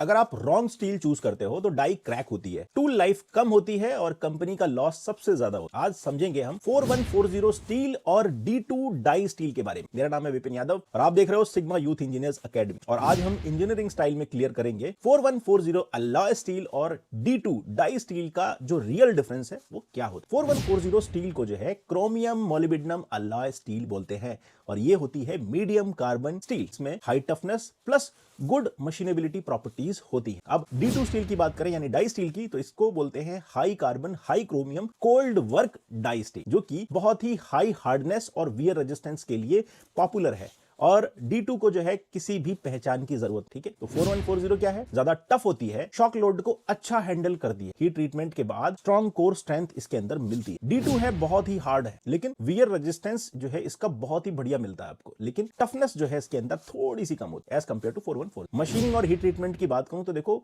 4140 जो है मशीनिंग बहुत आसानी से हो सकती है, फॉर्जिंग इसमें पॉसिबल है, कुंचिंग और टेम्परिंग से जो है इसकी जो स्ट्रेंथ है वो थोड़ी सी बढ़ाई जा सकती है। D2 की सबसे बड़ी प्रॉब्लम ये होती है कि भाई इसमें मशीनिंग बहुत डिफिकल्ट, मतलब नॉर्मल जो टूल्स हैं उनका यूज नहीं हो सकता, और हीट ट्रीटमेंट के बाद तो ये बहुत ज्यादा हार्ड हो जाती है। नॉर्मली आपको 58 से लेकर 62 HRC तक चली जाएगी। अब इसमें कार्बाइड टूल नहीं चलते, इसके अंदर फिर CBN यूज होता है। 4140 क्या है, इसका यूज आप कर सकते हो शाफ्ट्स के अंदर, गियर्स के अंदर, स्पिंडल्स के अंदर, टूल होल्डर्स बना सकते हो इससे, बोल्ट्स बना सकते हो और क्रैंक शाफ्ट भी इससे बना। लेकिन D2 टूल का जो यूज है वो आपका ब्लैंकिंग डाइज में होता है, कटिंग डाइज में होता है, पंचिंग टूल्स बनाने में होगा, शेयर ब्लेड्स बनाने में होगा और फॉर्मिंग डाइज को बनाने के लिए जो है ये सबसे ज्यादा यूज होता है। सिलेक्शन का जो है सिंपल सा रूल है, अगर आपको high toughness plus dynamic load चाहिए तो आप 4140 यूज करो, लेकिन आपको अगर extreme wear resistance plus die life को बढ़ाना है तो आप D2 डाई स्टील। याद रखो हर हार्ड स्टील जो है बेस्ट नहीं होता, राइट एप्लीकेशन के लिए राइट स्टील सेलेक्ट करना ही इंजीनियरिंग है। बाकी देखो मेरा नाम है विपिन यादव और आप देख रहे हो सिग्मा यूथ इंजीनियर्स अकेडमी। ऐसी इंफॉर्मेटिव वीडियोस के लिए आप हमारे चैनल को सब्सक्राइब कर सकते हो और अगर आप हमें फेसबुक या इंस्टाग्राम पर देख रहे हैं तो वहां पर हमें फॉलो करके लाइक बटन भी दबा सकते हो। अभी के लिए बस इतना ही, मिलता है अगले वीडियो में। स्टेनलेस स्टील बोलते ही लोग सिर्फ एक चीज सोचते हैं कि ये भाई जंग नहीं पकड़ेगा। एक चीज तो मैंने ये देखी है लेकिन इंडस्ट्री में स्टेनलेस स्टील सिर्फ करोजन रेजिस्टेंस के लिए जो है नहीं जाना जाता है, स्ट्रेंथ, हीट रेजिस्टेंस और हाइजीन के लिए यूज होता है भाई। देखो सबसे ज्यादा इंपॉर्टेंट बात यह होती है कि हर स्टेनलेस स्टील ना सेम नहीं होता। एक चीज तो आप अपने मन में ये चीज आज क्लियर करके मानो। आज की इस वीडियो में मैं आपको स्टेनलेस स्टील को सिर्फ ग्रेड के नाम से नहीं, इंजीनियरिंग लॉजिक से समझाने की पूरी कोशिश करूं। तो आप इस वीडियो पे बने रहिए और पूरा का पूरा जो है सिस्टम समझने की कोशिश कीजिए। ये वीडियो थोड़ा लंबा होगा, लेकिन मैं आपको गारंटी दे सकता हूं कि आपको क्लैरिटी माइंड में आ जानी चाहिए। स्टेनलेस स्टील ना एक अलॉय स्टील है जिसमें मिनिमम 10.5% तो क्रोमियम होता ही होता है। क्रोमियम जो है हवा से ऑक्सीजन के साथ क्या करता है, रिएक्शन जो है करता है। रिएक्शन करने के बाद क्या करता है, एक थिन इनविजिबल जो है लेयर बना लेता है, जिसे हम कहते हैं कि भैया पेसिव लेयर। ये पेसिव लेयर जो है ना बहुत इंपॉर्टेंट रोल अदा करती है। ये लेयर ही ना स्टेनलेस स्टील को करोजन से प्रोटेक्ट करती है। जैसे ही लेयर जो है स्क्रैच कर दोगे तो ये खुद को हील कर ले, मतलब कि ऑटोमेटिकली जो है इसके ऊपर एक रेजिस्टेंस क्रिएट करती है। इसी को जो है सेल्फ हीलिंग प्रॉपर्टी कहते हैं, और जो स्टेनलेस स्टील के अंदर खुद। अब इस पूरी की पूरी क्लासिफिकेशन थ्योरी को मैं समझाने वाला हूं इंडस्ट्री में स्टेनलेस स्टील को माइक्रो स्ट्रक्चर के बेस के क्लासिफाई किया जाता है। बेस जो होता है ना इसका, उसको 4 मेन जो स्ट्रक्चर्स हैं उनमें क्लियर जो है डिवाइड किया जाता है। अब आपको ये समझना पड़ेगा कि भाई मैं आपको ना सीएनसी मशीनिंग के एंगल से समझाऊंगा कि ये 4 मेन कैटेगरी में जो है स्टेनलेस स्टील को डिवाइड होता है। सबसे पहली कैटेगरी है ऑस्टेनाइटिक स्टेनलेस स्टील, सेकंड है फेराइटिक स्टेनलेस स्टील, थर्ड है आपका मार्टेनसाइटिक स्टेनलेस स्टील, और चौथा है आपका डुप्लेक्स सुपर स्टील। अब ये चारों स्टील्स की जो कैटेगरी के अंदर जो ग्रेड्स आते हैं उनको समझ। हर कैटेगरी का जो बिहेवियर है वो मशीनिंग में ना अलग अलग होता है। जैसे आप मशीनिंग करेंगे उन पे रिएक्शन अलग लगाएगी। आप समझिए कि क्या रिएक्शन आती है, इसको भी समझना जरूर। सबसे पहले जो है बात करते हैं हम ऑस्टेनाइटिक, सबसे पॉपुलर ग्रुप है ये, ठीक है। ऑस्टेनाइटिक स्टेनलेस स्टील जो है सबसे ज्यादा पॉपुलर है। अब इसमें समझना क्या है आपको, ये ग्रुप जो है नॉन मैग्नेटिक होता है, मतलब चुंबक लगाओगे तो चिपकेगी नहीं, ये तो सबको पता है। और सबसे ज्यादा करोजन रेजिस्टेंस जो है इसी ग्रुप में आपको मिलेगा। इसकी केमिकल थ्योरी समझा देता हूं आपको। इसमें क्रोमियम के साथ जो है निकिल ऐड होता है। निकिल स्ट्रक्चर को स्टेबल बनाता है और टफनेस जो है इसकी बढ़ा देता है। टफ जो करता है वो निकिल करता है, ठीक है। अब इसमें जो ग्रेड है, सबसे कॉमन ग्रेड की बात कर रहा हूं मैं, जो सबको पता होगी, SS 304 मोस्ट कॉमन ग्रेड है। SS 304 इंडस्ट्री का ना ब्रेड एंड बटर बोलते हैं, मतलब कि रोजी रोटी है। मटेरियल सबसे ज्यादा पॉपुलर है। मैं माफी चाहूंगा आपसे कि भाई मैं ये लैंग्वेज यूज कर रहा हूं, लेकिन आपको ये हर इंडस्ट्री में यूज होती है। चाहे आप देखो फूड इंडस्ट्री हो, डेयरी हो, फार्मा हो, किचन इक्विपमेंट हो, ठीक है, और पाइपिंग इंडस्ट्री हो, सब में जो है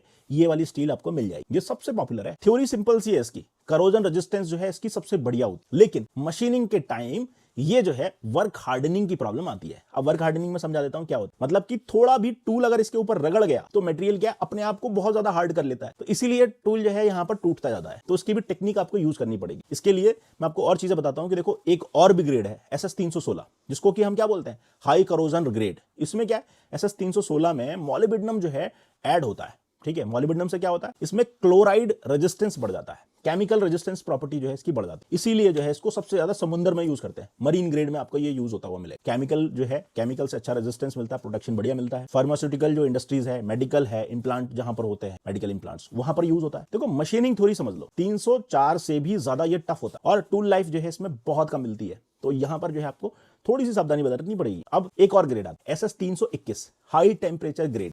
SS 321 में ना टाइटेनियम जो होता है वो एज ए कंपोजिशन ऐड होता है। टाइटेनियम कार्बाइड जो है फॉर्मेशन को कंट्रोल करता है। ये चीज जो है, मेन चीज क्या होता है इसका यूज कहां करोगे, एग्जॉस्ट सिस्टम में आप इसका यूज करते हो, ठीक है। और हीट एक्सचेंजर में भी जो है ये ग्रेड यूज होती है। लेकिन अब हम जो सेकंड कैटेगरी है उसके बारे में भी थोड़ा सा बात कर लेते हैं। सेकंड है आपकी ऑस्टेनाइटिक मशीनिंग, ठीक है। ऑस्टेनाइटिक स्टेनलेस स्टील में क्या होता है ये समझ लो। इसमें सबसे बड़ी प्रॉब्लम क्या है, वर्क हार्डनिंग। और जो चिप्स होती है ना वो ब्रेकिंग की प्रॉब्लम आती है, वो जल्दी ब्रेक नहीं होती। और इसमें हीट कंसंट्रेशन ज्यादा होती है, मतलब कि अगर आपका हीट सही तरीके से डिसिपेट नहीं होती, निकलती नहीं है, इसकी वजह से क्या होता है, टूल वियर जल्दी हो जाता है। इसीलिए ऑस्टेनाइटिक स्टेनलेस स्टील में सीएनसी का सबसे बड़ा चैलेंजिंग यही माना जाता है कि इसके ऊपर मशीनिंग कैसे करोगे। मशीनिंग में सबसे ज्यादा प्रॉब्लम इस ग्रेड में आती है, ठीक है। तीसरी जो ग्रेड आती है वो आपकी आती है फेराइटिक स्टेनलेस स्टील। फेराइटिक को समझ लेते। फेराइटिक स्टेनलेस स्टील में ना निकल नहीं होता, इसीलिए इसकी जो कॉस्ट होती है वो कम होती है, सस्ता है। अब सस्ता है इसका मतलब क्या है कि भैया ये मैग्नेटिक होता है, कहने को तो स्टेनलेस स्टील है लेकिन इसमें अगर चुंबक लगाओगे चिपक जाएगा, और कोरोजन रेजिस्टेंस जो है ना वो कम होती है इसमें जो ग्रेड आती है वो मैं आपको बताता हूँ। SS430 जो है ये आपको कहां पे यूज होगी, ये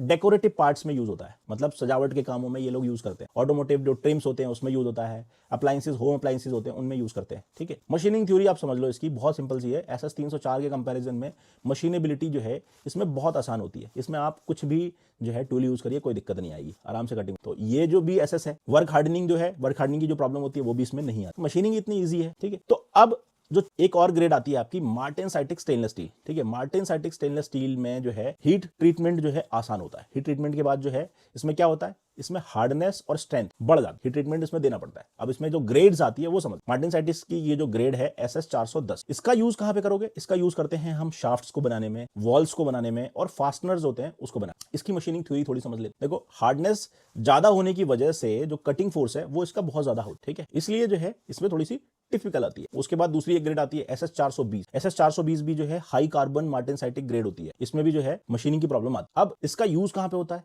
420 का यूज करते हैं हम जो चाकू होते हैं उनको बनाने में, जो सर्जरी करते हैं उनके टूल्स बनाने में, और डाइज बनाने में भी ये काम आता है। ठीक है, हीट ट्रीटमेंट के बाद जो है मशीनिंग और टफ हो जाती है। इसमें जो प्रॉब्लम आती है वो हीट ट्रीटमेंट के बाद आती है, और हीट ट्रीटमेंट के बाद ही इसमें मशीनिंग करनी पड़ती है, तो वो थोड़ी सी दिक्कत करती है। लेकिन जो नेक्स्ट ग्रेड है आपका सबसे ज्यादा इंपॉर्टेंट, वो है आपका duplex stainless steel. Duplex stainless steel जो है वो क्या है, बेसिकली ऑस्टेनाइटिक प्लस फेराइटिक, इन दोनों का ना एक मिक्सचर होता है। इसका मेन गोल क्या होता है, इसका मेन गोल होता है कि भैया हाई स्ट्रेंथ मिल जाए मेटल को, और करोजन रेजिस्टेंस, दोनों चीजें जो है इसमें मिल जाए। इसमें देखो ग्रेड आपकी आती है 2205 डुप्लेक्स, और इस ग्रेड का जो यूज होता है वो कहां पे करते हैं, ऑयल एंड गैस इंडस्ट्री में करते हैं, प्रेशर वेसल्स बनाने में, जो टैंक्स होते हैं उनमें बनाने के काम करते हैं, या फिर जो स्ट्रक्चर्स होते हैं उसको बनाने में काम आता है। ठीक है, मशीनिंग थ्योरी इसकी सिंपल सी है भैया, स्ट्रेंथ ज्यादा होने की वजह से ना कटिंग फोर्स बहुत ज्यादा हाई होता है, जिसकी वजह से टूल सिलेक्शन और आरपीएम कंट्रोल जो है बहुत क्रिटिकल हो जाता है। अब इसमें जो टूल्स लगते हैं उनके बारे में भी मैं आपको बताऊंगा। देखो, सीएनसी मशीनिंग थ्योरी जो है ना बहुत सिंपल सी है। स्टेनलेस स्टील मशीनिंग का जो गोल्डन रूल है कि भैया आप कभी भी टूल को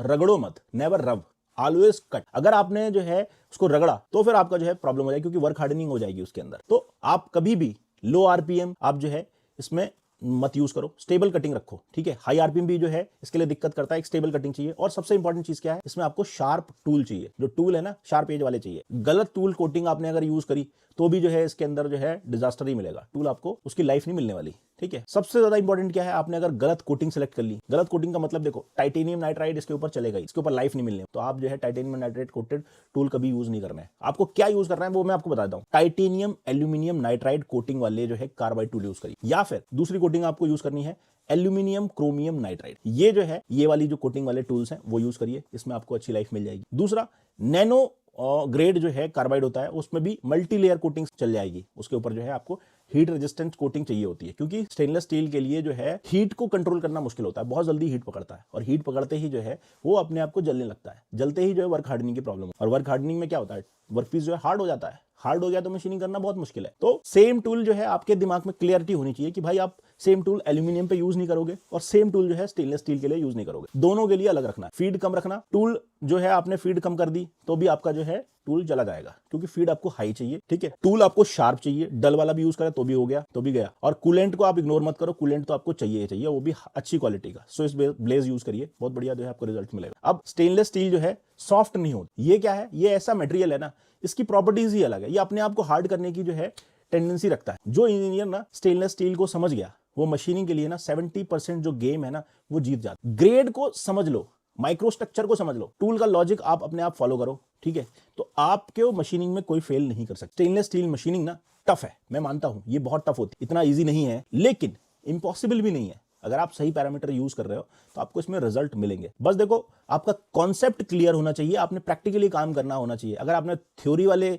इंसान से ट्रेनिंग ले ली तो आप अगर रिजल्ट निकालने बैठोगे इंस्टीट्यूट में तो आपको कोई भी रिजल्ट नहीं मिलने। रीजन क्या है, देखो थ्योरी वाला सिर्फ आपको ये बता देगा जी ये सॉफ्टवेयर पे ये कमांड लगा के चला दो। क्या वो प्रोग्राम आप हार्ड मेटल पे चला सकते हो, सॉफ्ट मेटल पे चला सकते हो, दोनों जगह पे एक ही प्रोग्राम चला सकते हो? अगर पैरामीटर आपके गलत हुए तो क्या करोगे? तो पैरामीटर्स को भी समझना है, टूलिंग को भी समझना है, मटेरियल ग्रेड को भी समझना है, और मशीन को भी समझना, मशीन की एक्यूरेसी भी आपको पता होनी चाहिए। तो ये सारी नॉलेज आपको कहाँ मिलेगी? आपको अगर मेरी वर्कशॉप ज्वाइन करनी है तो आप ज्वाइन कर सकते हैं। इसके लिए जो देखो मैं सिर्फ 6 महीने ट्रेनिंग देता हूं ऑफलाइन, और 6 महीने जो ट्रेनिंग रहती है मेरी वो ऑनलाइन रहती है। तो 2 टाइप के जो ट्रेनिंग्स हैं उनमें से आपको ज्वाइन करना है। तो आप जो है जनवरी से लेकर जून तक जो है आप मेरे ऑफलाइन बैचेस को ज्वाइन कर सकते हैं मेरे ट्रेनिंग सेंटर्स पे। इसके लिए मुझे ये जो कॉन्टैक्ट नंबर दिए हुए हैं इन कॉन्टैक्ट नंबर्स पे आप कॉन्टैक्ट कर सकते हैं। बाकी के 6 महीने जो है आप ऑनलाइन ट्रेनिंग भी ले सकते। बने रहिए इस वीडियो के साथ, और ऐसी इंफॉर्मेटिव वीडियोस आप हमारे चैनल से ले सकते हैं। तो अभी के लिए बस इतना ही, मिलता है अगले वीडियो में। Thanks for watching.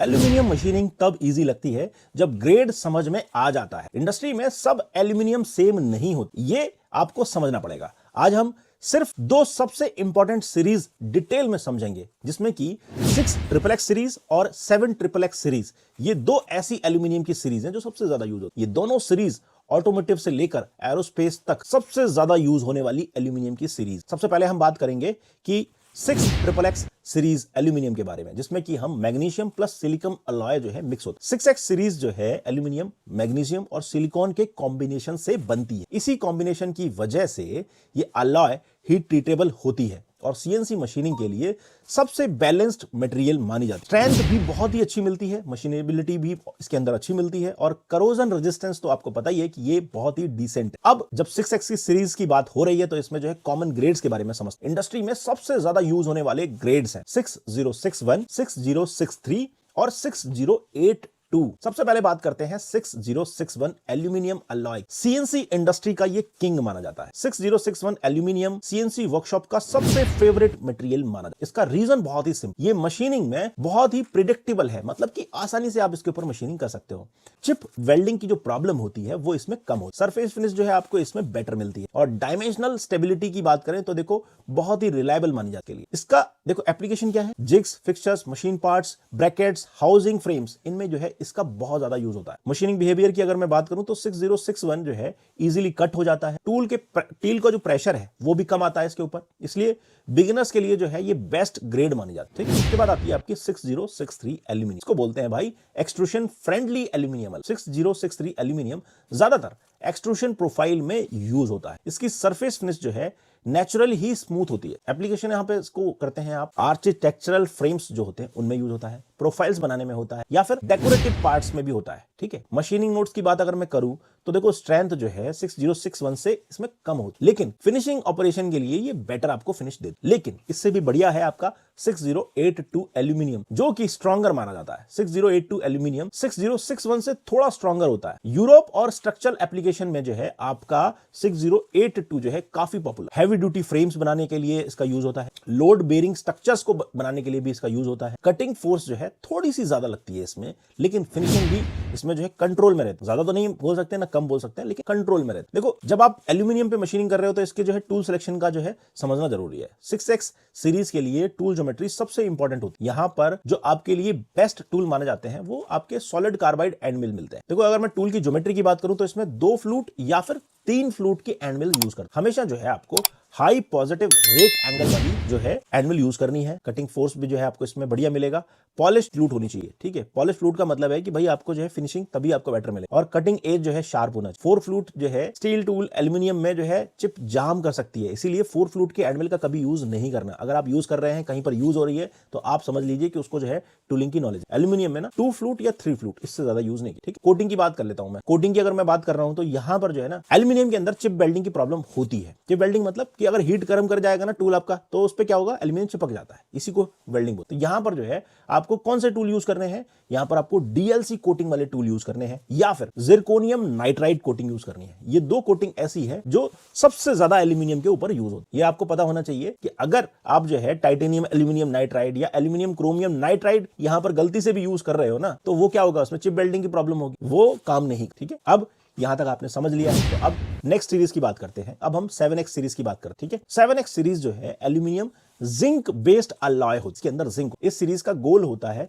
कि भैया मैक्सिमम स्ट्रेंथ जो है एल्यूमिनियम के अंदर डेवलप होनी। कई केसेस में 7X सीरीज जो है एल्यूमिनियम की स्ट्रेंथ स्टील के बराबर देता है। 7X सीरीज जो है एल्यूमिनियम के बराबर स्ट्रेंथ दे रहा है, लाइट वेट भी होता है, तो इसीलिए ये भी बहुत ज्यादा पॉपुलर है। 7075 जो एल्यूमिनियम ग्रेड है वो स्टील का कॉम्पिटिटर है। 7075 एल्यूमिनियम का सबसे फेमस जो है 7X ग्रेड माना जाता है। इसका यूज कहां पे होता है? इसका यूज वहां पर होता है जहां पर आपको वेट कम चाहिए और स्ट्रेंथ ज्यादा चाहिए, ठीक है। वेट टू स्ट्रेंथ रेशियो जो है इसका ज्यादा होता है, ठीक है। एप्लीकेशन आपकी सबसे ज्यादा यूज होता है आपका एरोस्पेस पार्ट्स में, डिफेंस के कंपोनेंट्स बनाने में, एयरक्राफ्ट की फिटिंग्स बनाने में, और जो रेसिंग कार्स होती हैं उनके कंपोनेंट्स बनाने में 7075 एल्यूमिनियम सबसे ज्यादा यूज होता है। बहुत ही पॉपुलर ग्रेड है ये। लोग ये सोचते हैं कि ये सिर्फ एल्यूमिनियम है, इजी कट हो जाएगा, लेकिन भाई 7075 जो है एल्यूमिनियम सॉफ्ट नहीं होता, ये हार्ड होता है। इसमें ना टूल जल्दी वेयर आउट हो जाता है। तो ये जो गलतफहमी है ना कि एल्यूमिनियम सॉफ्ट है, काट लोगे आसानी से, वो ग्रेड के हिसाब से 7075 में ना कटिंग फोर्स ज्यादा चाहिए होता है। टूल वियर इसमें बहुत जल्दी फास्ट हो जाता है, और गलत टूल आपने यूज किया तो टूल लाइफ जो है ना आपको मिलने वाली नहीं है। तो ये कहने के लिए होता है कि एल्यूमिनियम सॉफ्ट, वो एल्यूमिनियम अलॉय है। 7075 जो है 7X सीरीज के लिए टूल स्ट्रेंथ और एज क्वालिटी दोनों ही इंपॉर्टेंट हैं। मैं यहां पर आपको टूल रिकमेंडेशन बता देता हूं। इसमें आपको प्रीमियम सॉलिड कार्बाइड एनिमल्स का यूज करना पड़ेगा, क्योंकि जिसके अंदर जो रिक्वायरमेंट है वो है स्ट्रॉन्ग कोर की। कोर डायमीटर इसका स्ट्रॉन्ग होना चाहिए, शार्प बट रीइंफोर्स्ड एज चाहिए। एंडमिल का सिलेक्शन देखो मैंने सिंपल से आपको बता रखा है। इसमें भी आपको जो है 2 फ्लूट की एंडमिल नहीं यूज करना, इसमें आप 3 फ्लूट की एंडमिल को जो है प्रेफरेंस दी जाती है। 4 फ्लूट वाली फिर भी एल्यूमिनियम में नहीं जो है रिकमेंड की जाती है, लेकिन पॉलिश्ड जो है सरफेस होना चाहिए, ठीक है। स्लाइटली स्ट्रॉन्गर एज चाहिए होता है। 6 बहुत ज्यादा हार्ड है, लेकिन इसमें कोटिंग की रिकमेंडेशन फिर भी वही रहेगी जैसा मैंने 6S सीरीज में बताया था कि डीएलसी कोटिंग जो है सबसे बेस्ट मानी जाती है, या फिर जिरकोनियम की कोटिंग जो है आप इसमें कर सकते। Titanium nitride, titanium aluminium nitride, ये वाली जो कोटिंग है ना ये काम नहीं करेंगी, मैंने आपको बता। तो ध्यान रखो एल्यूमिनियम के लिए डीएलसी। डीएलसी का मतलब समझ, डीएलसी का मतलब होता है डायमंड लाइक कार्बन कोटिंग। ये डायमंड की तरह ही कोटिंग हो जाती है, लेकिन इस पे क्या होता है, इस पे चिप वेल्डिंग की प्रॉब्लम नहीं आती। एल्यूमिनियम चिपकेगा नहीं, सॉफ्ट मेटल के लिए ये यूज होता है, ठीक है। पॉलिश्ड अनकोटेड कार्बाइड टूल्स जो है आप इसमें यूज कर सकते हो, हाई स्पीड मशीनिंग, ठीक है। गलत कोटिंग आपने लगा दी तो पता ही है आपको कि एल्यूमिनियम जो है वो चिपक जाता है। चिपक गया एक बार तो फिर वो टूल को खराब कर दे, फिर वो किसी काम का नहीं है, ना फिनिशिंग आपको मिलेगी ना ही आपको रिजल्ट मिलेगा, ठीक है। 6X सीरीज में आरपीएम आपको हाई रखने पड़ते हैं, लेकिन 7X सीरीज में क्या है, आरपीएम को आपको थोड़ा सा कंट्रोल में रखना है। ज्यादा आरपीएम नहीं दे, ज्यादा आरपीएम देखो टेंपरेचर हाई हो जाएगा, फिर यही प्रॉब्लम आती है चिप वेल्डिंग, ठीक है। तो आपको यहां पर क्या रखना है, मीडियम रेंज में। अब इसकी डिटेल में अगर आपको समझना है कि भाई ये कितनी रेंज में रखना है, कैसे रखना है, तो आप हमारी जो है लाइव वर्कशॉप ज्वाइन कर सकते हो। यहां पर हम आपको बताते हैं कि भाई किस ग्रेड के लिए कौन सा आरपीएम रेंज, जो पैरामीटर्स है वो डालना। सबसे कॉमन गलती क्या होती है, सेम टूल से आप 6061 यूज कर रहे हो, सेम टूल से आप 7075 यूज कर रहे हो, और दोनों के पैरामीटर सेम यूज कर रहे हो। तो अगर आप मास्टर कैम यूज कर रहे हो, डेल कैम यूज कर रहे हो, कुछ भी यूज कर लो, पैरामीटर्स गलत हो गए ना तो प्रॉब्लम आएगी। और प्रॉब्लम अगर आ गई फिर क्या करोगे, क्या प्रोग्रामिंग, ठीक है। अगर टूल ही सेलेक्ट सही नहीं किया, कोटिंग ही सही सेलेक्ट नहीं की, तो प्रोग्रामिंग आपकी धरी की धरी रह जाती। तो ये चीज आपको समझना पड़ेगा, टूल की सिलेक्शन स्ट्रेटेजी आपको सही पता, ठीक है। इजी मशीनिंग, जनरल इंडस्ट्री और ट्रेनिंग प्रोडक्शन फ्रेंडली होनी चाहिए, ठीक है। ये सब चीजें जो है आपके समझ में आ जाएंगी, तब आप जो है रिजल्ट बेटर दे पाओगे, ठीक है। 7X सीरीज क्या है, हाई स्ट्रेंथ एरोस्पेस ग्रेड है, और एक्सपीरियंस प्रोग्रामर के लिए ये एक चैलेंज क्रिएट करती है, ठीक है। मेरा तो सिंपल एक लाइन में आपको बोलूंगा, एल्यूमिनियम सॉफ्ट नहीं होता, ग्रेड सॉफ्ट या हार्ड होती है। आपको ये ध्यान रखना पड़ेगा, एल्यूमिनियम में जो ग्रेड्स हैं उनमें डिफरेंस, ठीक है। जो इंजीनियर ग्रेड समझ ले गया ना, वो टूल कभी भी जो है उसका गलत सेलेक्ट नहीं होगा, प्रोग्रामिंग उसकी कभी फेल नहीं होगी। बाकी देखो मैंने इसके ऊपर जो है अपनी VMC and HMC programming book launch कर दी है, उस बुक को भी आप परचेज कर सकते हो। उसमें आपको प्रोग्रामिंग लॉजिक, टूलिंग के बारे में बताया गया है, और इंजीनियरिंग ड्राइंग के भी बारे में आपको एक्सप्लेन किया गया है, तो वो भी आप ले सकते हो। इस बुक को परचेज करने का बेनिफिट आपको ये मिलेगा कि इसके साथ आपको फ्री कोर्सेज भी मिलेंगे, जैसे कि VMC programming, master cam, Delcam और ऑटोकैड के रिकॉर्डेड फ्री कोर्सेज आपको मिलेंगे 45 डेज के लिए। वो हमारी वेबसाइट पे मिलेंगे। तो जो लोग जो है घर बैठ के ऑनलाइन ट्रेनिंग लेना चाहते हैं तो वो भी जो है हमारे इस कोर्स के थ्रू ज्वाइन कर सकते हैं। बाकी ऐसी इंफॉर्मेटिव वीडियोस के लिए आप हमारे चैनल को फॉलो कर सकते हैं। तो अभी के लिए बस इतना ही, मिलते हैं अगले वीडियो में। कार का इंजन अगर दिल है तो पिस्टन उसका सोल है, लेकिन क्या आप जानते हो कि पिस्टन 6061 एल्यूमिनियम से नहीं बनता और ना ही 7075 एल्यूमिनियम ग्रेड से बनता है। आज हम टेक्निकल लेवल पे समझेंगे कार के पिस्टन के लिए कौन सा एल्यूमिनियम अलॉय यूज होता है और क्यों यूज होता है। सबसे पहले हम समझेंगे पिस्टन की रिक्वायरमेंट। जैसा कि आप जानते हो कि पिस्टन को एक्सट्रीम कंडीशन में काम करना पड़ता है, यानी कि जो टेम्परेचर होता है वो लगभग 250 से 350 डिग्री सेल्सियस पे जाता है, क्योंकि यहां पर जो होता है heavy combustion pressure, constant friction cylinder wall के अगेंस्ट और साथ में वेट भी जो है इसका मिनिमम रखना होता है। इसीलिए पिस्टन का जो मटेरियल होना चाहिए वो हाई टेम्परेचर स्ट्रेंथ वाला होना चाहिए, लो थर्मल एक्सपेंशन वाला होना चाहिए और वियर रेजिस्टेंट होना चाहिए। सबसे ज्यादा जरूरी होती है लाइट वेट। तो यहां पर जो है एल्यूमिनियम ग्रेड जो है वो सेलेक्ट करना थोड़ा सा क्रिटिकल होता है। बहुत सारे लोग ये सोचते हैं कि 6061 या 7075 एल्यूमिनियम स्ट्रांग होता है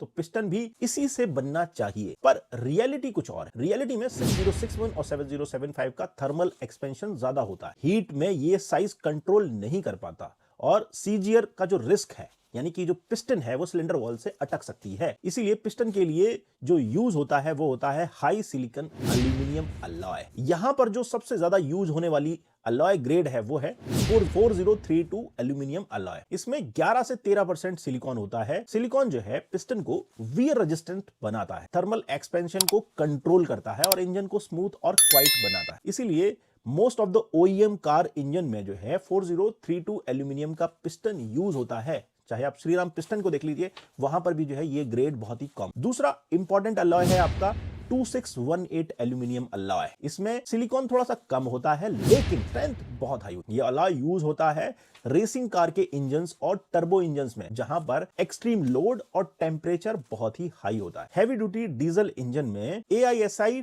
12 कॉपर निकल मैग्नीशियम ये और AI aluminium silicon 18 copper nickel magnesium जैसे स्पेशल अलॉय यूज होते हैं। इसमें आपका सबसे ज्यादा जो है 4032 और 2618 ग्रेड की पिस्टन्स मिलती है। 4032 अलॉय में थर्मल एक्सपेंशन लो होता है, वियर रेजिस्टेंट हाई होती है, इंजन जो है नॉइज कम करता है और क्लियरेंस जो है इसका टाइट रखा जा सकता है, और इसका क्लियरेंस जो है टाइट रखा जा सकता है। 2618 अलॉय में स्ट्रेंथ बहुत हाई होती है, हाई टेम्परेचर में भी क्रैक नहीं होता, लेकिन थर्मल एक्सपेंशन ज्यादा होता है, इसीलिए क्लियरेंस जो है थोड़ा ज्यादा इसमें देना पड़ता है। अब देखो पिस्टन का जो मैन्युफैक्चरिंग प्रोसेस है इसमें आपको समझना पड़ेगा कि पिस्टन जो है नॉर्मली कास्टिंग से बनता है। पहले डाई कास्टिंग होती है, फिर सॉल्यूशन हीट ट्रीटमेंट में करके फिर आप इसकी क्विंचिंग करते हैं और फिर आर्टिफिशियल एजिंग की जाती है। उसके बाद CNC मशीनिंग होती है। तो सरफेस कोटिंग जैसे ग्रेफाइट या फिर मॉलिब्डेनम की जो है कोटिंग, और फिर जो है इसका फाइनल इंस्पेक्शन में होता है। अब इसीलिए जो है इंडस्ट्री में पिस्टन जो है कभी भी 6061 या 7075 जैसे एल्यूमिनियम अलॉय से नहीं बना है। तो कभी भी आपसे ये क्वेश्चन पूछे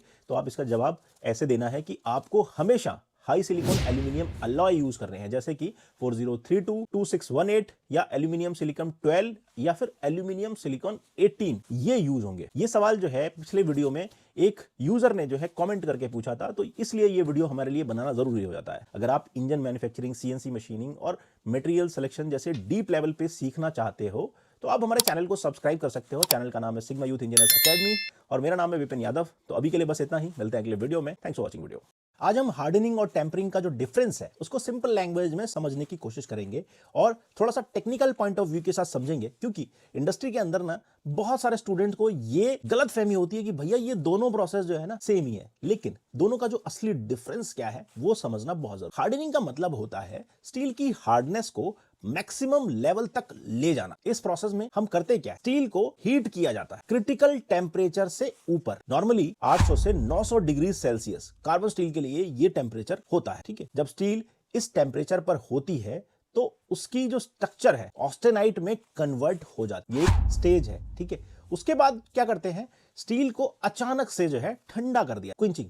ठीक, इस कूलिंग को कहते हैं हम क्विंचिंग प्रोसेस। ये समझ में आ गया। अब देखो क्विंचिंग करने के लिए भी आपको एक मीडियम चाहिए हो। मीडियम कौन सा? ऑयल यूज करते हैं, या तो वाटर यूज करते हैं, या फिर जो है पॉलीमर यूज करते हैं जिसमें कि हम स्टील को डिप कर। हार्डनिंग के बाद जो है स्टील की माइक्रो स्ट्रक्चर जो है वो हार्ड हो जाती है। ठीक है, उस माइक्रो स्ट्रक्चर को बोलते हैं मार्टेनसाइट। ठीक है, मार्टेनसाइट का मतलब क्या होता है कि बहुत ही हार्ड, बहुत ही ब्रिटिल और हाई इंटरनल स्ट्रेस वाला जो स्टील है वो डेवलप। हार्डनिंग का जो टेक्निकल पॉइंट्स हैं उनको समझना बहुत जरूरी। हार्डनेस जो है आपकी स्टील की हो जाती है 55 से 65 HRC तक जा सकती है हार्डनेस में। ठीक, वियर रेजिस्टेंस जो है बहुत हाई हो जाता है, इंटरनल स्ट्रेस जो है इसके ऊपर बहुत ज्यादा हो जाती है, क्रैक का रिस्क जो है वो बहुत हाई होता है, और देखो डायरेक्ट यूज जो है इसका नहीं रिकमेंड किया जाता है। ठीक, अब ये चीज जो है हम समझेंगे कि भाई टेम्परिंग क्या होता है। टेम्परिंग का मतलब होता है कि हार्डन स्टील को स्टेबल और सेफ बना, मतलब कि जो आपने हार्ड किया। टेम्परिंग हमेशा जो है हार्डनिंग के बाद होती है। जो आपने हार्डनिंग कर लिया अब उसको स्टेबल तो बनाओ, वरना क्रैक पड़ के टूट जाएगी। इस प्रोसेस में हार्डनिंग स्टील को दोबारा हीट किया जाता है, लेकिन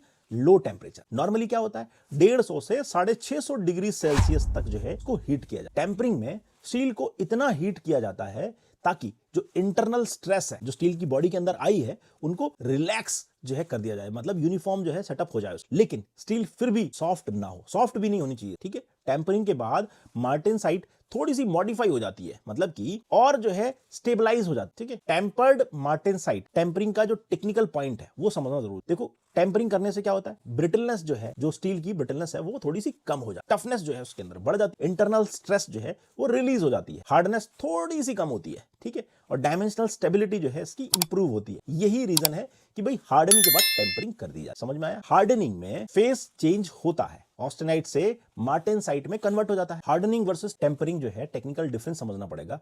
हार्डनिंग में फेस चेंज होता है, ऑस्टेनाइट से मार्टेनसाइट में जो है कन्वर्ट, ठीक है। टेम्परिंग में क्या होता है, फेस स्टेबलाइज होता है, मतलब कि स्लो एयर कूलिंग इसमें जो है होती है। हार्डनेस टफनेस का जो है इसमें बैलेंस। लो टेम्परेचर टेम्परिंग करोगे, अगर मान लो 150 से 250 डिग्री सेल्सियस पे करते हो तो इसमें हार्डनेस ज्यादा रहती है, टूल के लिए ये सुटेबल है, ठीक है। मीडियम टेम्परेचर टेम्परिंग होती है जिसमें आपकी 300 से 450 डिग्री सेल्सियस तक होती है, जिसमें balance hardness plus toughness, shaft और गियर के लिए ये यूज किया जाता है, ठीक है। उसके बाद आता है आपका हाई टेम्परेचर टेम्परिंग, इसमें 500 से 600 डिग्री सेल्सियस जो है यूज किया जाता है, इसमें टफनेस जो है ज्यादा रहती है, डाई इंपैक्ट पार्ट के लिए ये यूज किया जाता है, ठीक है। देखो आपको ये चीज समझना पड़ेगा कि भाई हार्डनिंग के बाद आपने अगर टेम्परिंग को स्किप कर दिया तो क्या होगा, फ्यूचर में क्रैक पड़ सकता है। गियर, शाफ्ट, डाई, टूल सब में क्या है, हार्डनिंग प्लस टेम्परिंग ये दोनों मैंडेटरी होती है। सिर्फ हार्डनेस देखना जो है गलत, टफनेस इक्वली इंपॉर्टेंट है। देखो मैं आपको एक सिंपल सा एग्जांपल समझाता। हार्डनिंग ग्लास जैसी हार्ड, ज्यादा लोड में क्या हो वो टूट सकता। टेम्परिंग क्या होगा, स्टील जैसी हार्ड, टफ और इंडस्ट्री में चल सकती है। समझ गए? एक लाइन में जो है आपकी टेक्निकल समरी में समझा दे। हार्डनिंग जो है हार्डनेस को बढ़ाता है, टेम्परिंग क्या है, हार्डनेस को कंट्रोल करके स्टील को स्टेबलाइज बना। ये समझ, अगर आप सिर्फ हार्डनिंग करोगे और टेम्परिंग नहीं करोगे तो बेस्ट जो मटेरियल है, बेस्ट मशीनिंग के बाद भी जो पार्ट की जो सर्विस लाइफ है वो कम हो जाएगी और फेल होने के चांसेस बहुत ज्यादा बढ़। ये चीज तो समझनी पड़े, ठीक है। बाकी देखो ये दोनों ही टर्मिनोलॉजी जो है मैंने आपको इस वीडियो में एक्सप्लेन की है। अगर इसमें कुछ ऐसे पॉइंट रह जाते हैं तो वो आप मुझे कमेंट में बता सकते हो। आई होप ये वीडियो आपके लिए हेल्पफुल रहेगा। अभी के लिए बस इतना ही, मिलते हैं अगले वीडियो में। Thanks for watching video.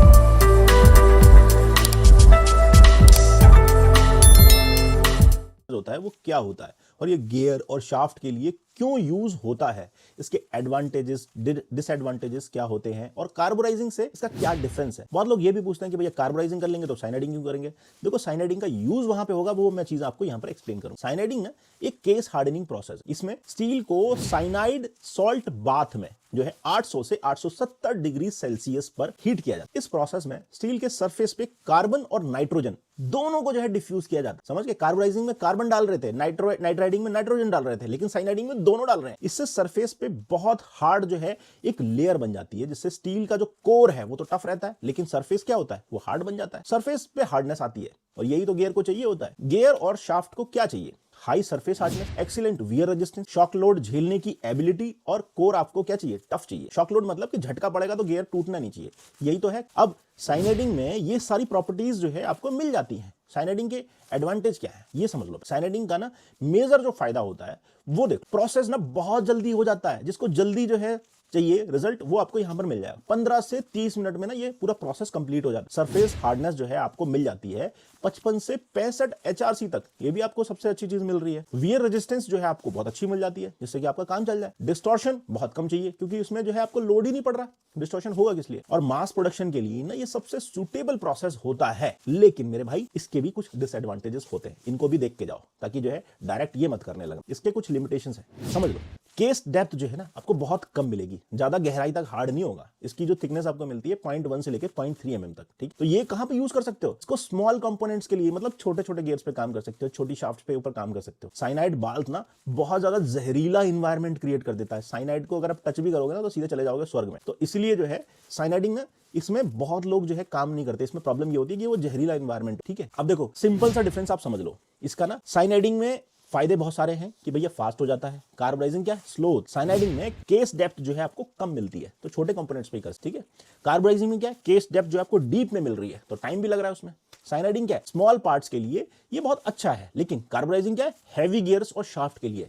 आपको समझना सिर्फ ये है कि भैया कब और कौन सा यूज करना है, ठीक है। स्मॉल प्रिसीजन गियर्स हैं, पिन्स हैं, फास्टनर्स हैं, तो उसमें साइनाइडिंग यूज करो। लेकिन हैवी ड्यूटी गियर्स हैं, क्रैंक शाफ्ट है, ट्रांसमिशन शाफ्ट, तब वहां पे ना कार्बोराइजिंग आप यूज करो। तो दोनों प्रोसेस का मतलब समझना पड़ेगा। जाएगा कौन सी चीज कहां पे यूज होगी। अगर आपको ये पता है ना तो आपका प्रोसेस कभी गलत नहीं हो सकता और आप कभी भी इंजीनियरिंग में धोखा नहीं खा सकते। बस प्रोसेस बहुत सारे हैं, आपको यूज कहां पे करना है ये पता हो, ठीक है। लॉन्ग गियर लाइफ चाहिए, बेटर परफॉर्मेंस चाहिए और कम मेंटेनेंस कॉस्ट चाहिए, तो फिर आप क्या करोगे, साइनाइडिंग करोगे। इसीलिए इंजीनियर को मटेरियल और प्रोसेस दोनों को समझना जरूरी होता है। इंजीनियरिंग तो यही है ना कि भाई मिनिमम इनपुट से मैक्सिमम आउटपुट हम कैसे दे पाए। अगर हम अपने सिस्टम को सही चीज नहीं दे पाएंगे तो उसकी जो है लाइफ और जो ड्यूरेबिलिटी है वो आपको बेटर नहीं मिलेगी और प्रोसेस आपका जो है फेल हो सकता है। तो समझना आपको ये पड़ेगा कि आपको कौन सी चीज कहां पर यूज करनी है। बाकी देखो मेरा काम है आपको बताना, और आप अगर ऐसे ही टॉपिक्स आप अपने जो है कमेंट में पोस्ट करते रहिए, इस पे हम आपको वीडियोस बना के दे देंगे। तो आई होप ये वीडियो आपके लिए हेल्पफुल रहेगी। अभी के लिए बस इतना ही, मिलता है अगले वीडियो में।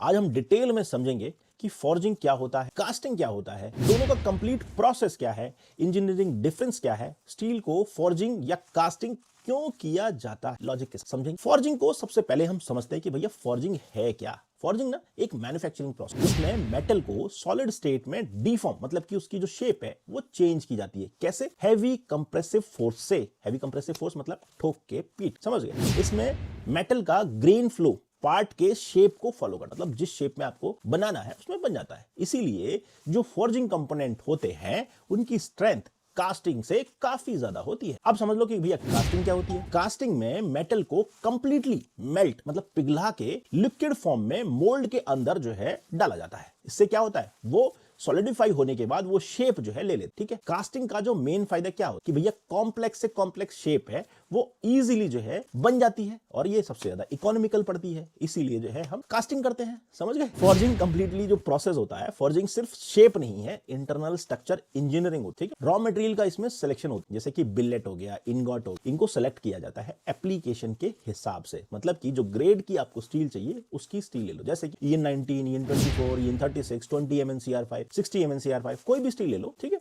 मटेरियल क्लीनिंगनेस फटीग लाइफ डिसाइड करती है कि भैया कितना मटेरियल प्योर है, ठीक है, क्लीन है, ठीक है। अब करना क्या है, इसको स्टील को 1100 से लेकर 1250 डिग्री तक जो है हीट किया, जिससे जो क्रिस्टल स्ट्रक्चर है वो ऑस्टेनाइट बन जाता है और मेटल डिफॉर्म होने के लिए रेडी हो जाता है। यूनिफॉर्म सोकिंग टाइम जो है इसमें हम देते हैं ताकि जो है फोर्जिंग में जो है इंटरनल क्रैकिंग जो है वो ना, ठीक है, इसमें टाइम देते, ठीक है। उसके बाद क्या करना है, हाइड्रोलिक प्रेस ले लिया या हैमर से जो है कंप्रेसिव फोर्स लगाते हैं। अब ऐसा तो नहीं है हाथ से लगाओगे, इसके लिए बहुत बड़ी बड़ी जो है प्रेस होती है, वहां से जो है ऑटोमेटिकली इसके ऊपर शेप दी जाती है, ठीक है। इस स्टेप में जो ग्रेन होता है, वो ग्रेन मतलब उसके अंदर का जो साइज है वो बहुत ही फाइन हो जाता है। इंटरनल वॉइड्स जो मतलब उसके अंदर जो गैप है वो एलिमिनेट हो जाता है, ठीक है। पोरोसिटी मतलब उसके अंदर जो छेद होते हैं वो भी जो है इसके अंदर बंद हो। सिंपल से देखो, मैं टेक्निकल बोलूंगा तो देखो, ग्रेन रिफाइन होता है, इंटरनल वॉइड्स जो है क्लोज हो जाते हैं, पोरोसिटी जो है एलिमिनेट होती है और ग्रेन फ्लो कंपोनेंट जो है शेप को जो है ले लेते हैं जिस शेप में आप रखते हो। इसी वजह से क्या होता है, फोर्स पार्ट में जो है 30 से 40% जो है मजबूती है, ठीक है। अब सबसे इंपॉर्टेंट क्या है, फ्लैश रिमूव। एक्स्ट्रा मटेरियल क्या करते हैं, उसको ट्रिम कर लिया जाता है फिर जो है, ताकि जो है उसकी डायमेंशनल एक्यूरेसी जो है आपको मिल जाए। उसके बाद आपको करने पड़ते हैं हीट ट्रीटमेंट। हीट ट्रीटमेंट में क्या आता है, नॉर्मलाइजिंग आती है, क्विंचिंग आती है, टेम्परिंग है, कार्बोराइजिंग है, ताकि भैया जो उसकी प्रॉपर्टीज चाहिए मेटल को वो उसके अंदर इंड्यूस हो जाए, ठीक है। उसके बाद आता है आपका देखो मशीनिंग। मशीनिंग में क्या आता है, शॉर्ट ब्लास्टिंग करते हैं ताकि जो है उसके अंदर स्केलिंग की प्रॉब्लम होती है वो निकल जाती है। फिर जो है CNC मशीन से जो है फाइनल शेप जो है हम बना के पार्ट को रेडी कर देते हैं, यही होता है, ठीक है। इसी को बोलते हैं फॉर्जिंग। फॉर्जिंग में जो है स्ट्रेंथ ज्यादा मिलती है इसलिए यूज करते हैं। लेकिन कास्टिंग का प्रोसेस भी समझ लो। कास्टिंग का जो एम होता है ना वो ये होता है कि भाई कॉम्प्लेक्स सी जो शेप है उसको सस्ते से बजट में हम बना। इसमें क्या करना है, पैटर्न मेकिंग करनी पड़ेगी, मतलब कि एक्चुअल पार्ट से थोड़ा सा बड़ा पैटर्न, मतलब कि वो जो सांचा बोलते हैं उसको सांचा बनाना है, ठीक है। उसके बाद मोल्ड प्रिपरेशन करना, सैंड मॉल्ड्स या मेटल डाई जो है उसको क्या करना है, एक इंटरनल कैविटी के रूप में जो है इसको बना के रेडी कर लेना है। फिर अपना जो स्टील है उसको क्या करना है, 1500 डिग्री सेल्सियस पे जो है उसको गर्म करना है, पिघल जाएगा, लिक्विड हो जाएगा। 1500 डिग्री सेल्सियस में जो अच्छे से अच्छा मेटल जो है लिक्विड बन जाता है, ठीक है। फिर उसको जो है पोरिंग करनी है। पोरिंग किससे करनी है, कंट्रोल पोरिंग करनी होगी, ठीक है, वरना क्या होगा, उसके अंदर जो है गैस इंट्रैप हो जाएगी। ट्रैप हो गई तो पोरोसिटी बढ़ जाएगी, ठीक है, गैस नहीं जाना, मतलब हवा, समझ गए। अब धीरे धीरे जो है उसकी कूलिंग करनी है, स्लो कूलिंग होनी चाहिए, ताकि जो है कोर्स जो ग्रेन स्ट्रक्चर है वो फोर्जिंग से जो है आपका कंपेयर करोगे तो देखो थोड़ा वैसे तो वीक रहेगा, लेकिन स्लो कूलिंग से उसके अंदर स्ट्रेंथ आती है, ठीक है। फिर आती है आपकी देखो फिनिशिंग। फिनिशिंग के लिए जो है आप जिसमें फ्लैश रिमूव कर सकते हो, गेट्स का यूज कर सकते हो, राइजर का यूज कर सकते हो। फिर उसका हीट ट्रीटमेंट करना पड़ता है। हीट ट्रीटमेंट जरूरी है, हीट ट्रीटमेंट नहीं करोगे तो उसके अंदर स्ट्रेंथ ही नहीं आएगी। अनिलिंग हो गया, नॉर्मलाइजिंग हो गया या स्ट्रेस रिलीविंग हो गया, ये प्रोसेस जो है अलग अलग टेम्परेचर पे करने पड़ते मटेरियल ग्रेड के साथ, ठीक है। फॉर्जिंग और कास्टिंग में ना आपको एक चीज तो क्लियर हो जानी चाहिए कि भैया देखो फॉर्जिंग जिसको ठोक पीट के बनाओगे उसमें तो मजबूती आएगी। अब जिसको जो है पिघला के डाल रहे हो तो पिघला हुआ आदमी कितना ज्यादा जो है स्ट्रांग करेगा। स्टील भी वैसे ही है, मेटल भी वैसे ही काम करता है, सिंपल सा लॉजिक है, ठीक है। मुझे ये भी पता है कि इस वीडियो को ना सिर्फ बेसिक नॉलेज वाले लोग देख, तो मैं जो है इसमें लैंग्वेज को जो है ज्यादा स्ट्रिक्ट नहीं करूंगा, ज्यादा टेक्निकल नहीं जाऊंगा, क्योंकि अब अगर बिगिनर हो तभी आपको पता, ये वीडियो देख रहे हो कि भैया फोर्जिंग क्या है, कास्टिंग क्या है। फोर्जिंग में क्या है, फोर्जिंग में आपने किसी चीज को जो है प्रेस करके बनाया तो उसके अंदर जो है मजबूती ज्यादा आई है, इसीलिए फोर्जिंग जो है ज्यादा स्ट्रांग होती है कास्टिंग के कंपैरिजन। कास्टिंग में क्या, आपने मेटल को मोल्ड किया है, उसको जो है डाला है उस शेप में, पर्टिकुलर शेप। अब सस्ता भी बनाना है तो फिर कास्टिंग यूज करें, बस थोड़ी सी उसके अंदर स्ट्रेंथ बढ़ानी है तो उसमें हीट ट्रीटमेंट कर सकते हो। क्या कर सकते हो, एनीलिंग हो गया, नॉर्मलाइजिंग हो गया, स्ट्रेस रिलीविंग हो गया, फिर उसके बाद मशीनिंग कर दोगे तो आपका फाइनल कंपोनेंट रेडी हो जाता है। और इसी तरीके से जो है ये कंपोनेंट्स बनते हैं। तो फोर्जिंग और कास्टिंग दोनों में आपको आई होप डिफरेंस पता चल गया होगा। बाकी देखो, अगर कुछ चीजें छूट गई हैं तो आप कमेंट में बता सकते हो कि भाई मैंने ये चीज नहीं बोली है। तो आई होप ये वीडियो आपके लिए हेल्पफुल रहेगी। ऐसी और इन्फॉर्मेटिव वीडियोस के लिए आप मुझे फॉलो कर सकते हो। मेरा नाम है विपिन यादव और आप देख रहे हो सिग्मा यूथ इंजीनियर्स अकेडमी। तो अभी के लिए बस इतना ही, मिलता है अगले वीडियो में। Thanks for watching video.